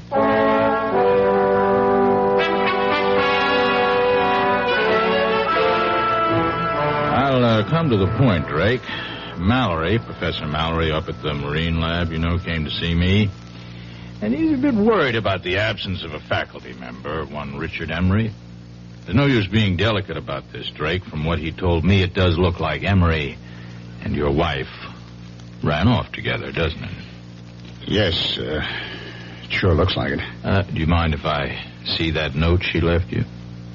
Oh, no, not at all. It's on the kitchen counter where I found it. We went into the kitchen. He picked up the note, studied it carefully, looked at the back of the paper, felt the coffee stain. When did you, discover this note? Saturday morning. Well, that stain's some coffee spilled from my cup as I was reading it. Oh, I see. You mind if I, look around? Oh, go right ahead. I followed him into the bedroom. He looked through her dresser, the closet, the night table. Well, her clothes are gone, all right. I was looking for a letter she might have received from a friend or relative, inviting her for a visit for a few days or a week. I mean, did she mention such an invitation to you? No. Well, if she did get such a letter, she could have taken it with her. I mean, have you called her parents or her sister? Well, frankly, no. I was hoping I wouldn't have to do that when she come back, or write or phone. Well, if they don't turn up in a week or two, we might perhaps go on the assumption that they're dead.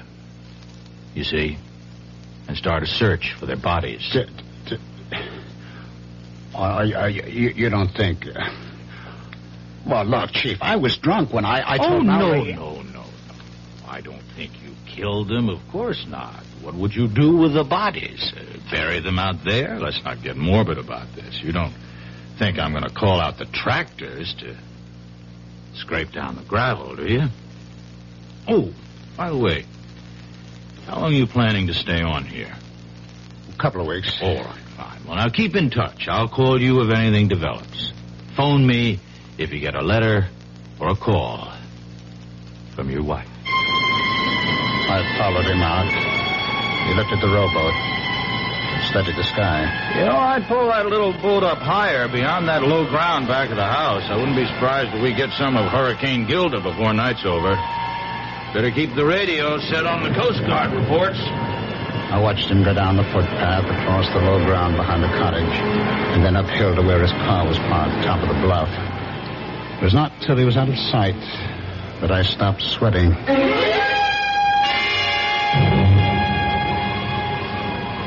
It stayed calm, windless, an oppressive silence hanging over the water and the land. The sky was sunless, gray, not a cloud in sight. I'd heard of the calm before the storm, but I'd never seen it. I filled the kerosene lanterns, got candles ready. Gale warnings, Cape May to Block Island. High tides 3 to 4 feet above normal with flooding along lowlands. By late afternoon, All up and down the Sound, white caps galloped shoreward from as far as the eye could see. Treetops swayed and twisted in the whistling wind. The waves crashed higher on the shore. It started to rain hard. Windswept sheets of water lashed the roof and the shingled siding. The lights went off. I lit the lanterns and candles. Winds 50 to 60 knots. Residents alerted to evacuate low-lying shore areas. The door banged open, and the wind picked up the rowboat, sent it rolling side over side across the low ground behind the house. I stood with a lantern on the gravel berm, watching the waves inching closer, lapping the foot of the gravel mound, loosening gravel in the backwash. And then I heard the phone ringing. I went to it, picked it up, still watching through the open door, the waves breaking over the gravel. Hello? Hello, Drake. This is Police Chief Raymond. What the hell are you still doing out there? Didn't you hear the evacuation alerts? Oh, the phone fell out of my hand. I saw waves crashing over the grave and ran out. Drake, you listen to me carefully. There's been a breach in the shore about a quarter-mile down the beach. Get the hell out of there. You'll be cut off. You hear me? Are you there? Hello? Hello? I must have looked at that idiot. Well, better get going to the motorboat.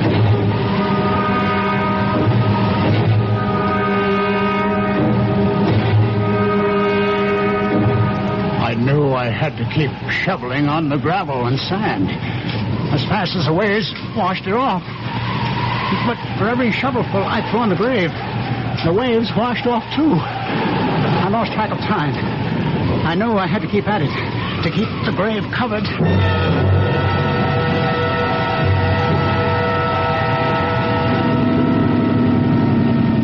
Head in close to the house, Mallory. Yeah. Ray! All right, let's go ashore. Nose it into the bank. You better bring your flag. All right?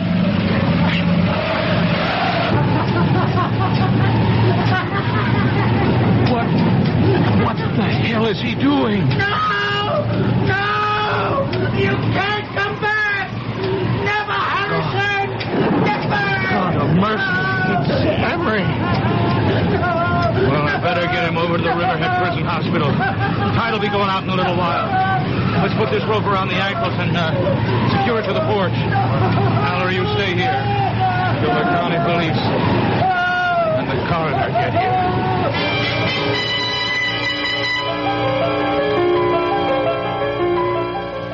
Chief, I'm at the morgue at Riverhead. Dr. Henderson of the police lab gave me an envelope to get to you. He said you wanted an analysis report in a hurry. That's right. What's it say? Read it to me. It says, the coffee stain is less than a week old. The ink is at least a year old. Well, thanks, Mallory. By the way, do me a favor, will you? Leave a note to Highway Superintendent Murphy in the State Office building. And tell him I said, I won't be needing those tractors.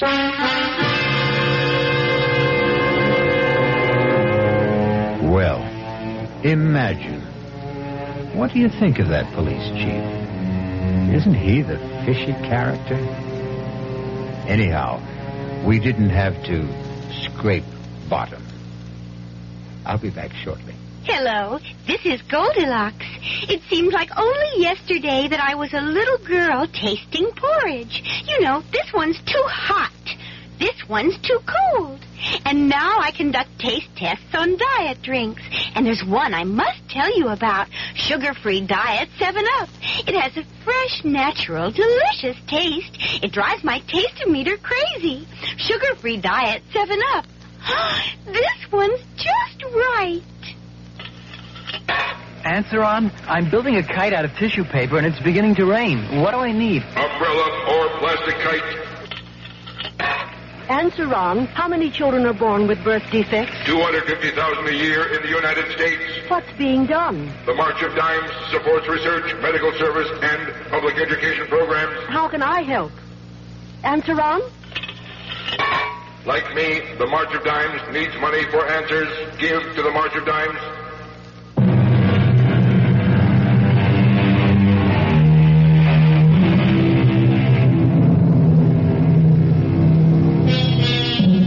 Still in a dilemma? We hope you never have to face it. We can offer some advice, though. When you are uptight about any matter, nothing like settling down at your radio and letting the cares of the day slip away as your mind and ears carry you off on a relaxing journey of mystery adventure. Our cast included Ralph Bell, Patricia Wheel, Robert Dryden, and William Redfield. The entire production was under the direction of Himan Brown. And now, a preview of our next tale. No, I want to know. Well, I'm afraid he had the head impaled on a pike and left to wither on the battlements. The body, of course, was interred. Oh, my God. Nasty types they were in those days. How old was she? Oh, see, I think I remember. Oh, yes, 24. Just my age. So young to die and be buried forever. Oh, well, the legend is, of course, that she hasn't been. You mean she haunts? Oh, rather. She was quite a horsewoman, history tells us. And any night, but particularly when the moon is full, she rides the grounds, searching for her lost head. Radio Mystery Theater was sponsored in part by new sugar-free Diet 7-Up. This is E.G. Marshall inviting you to return to our Mystery Theater for another adventure in the macabre. Until next time, pleasant dreams.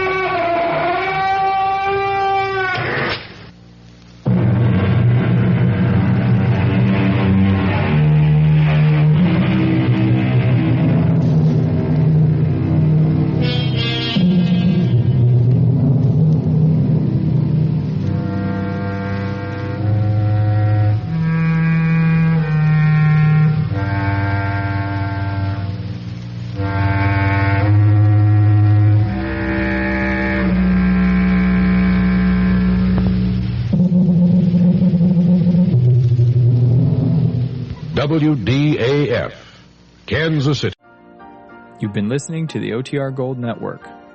Find more classic radio at otrgold.com.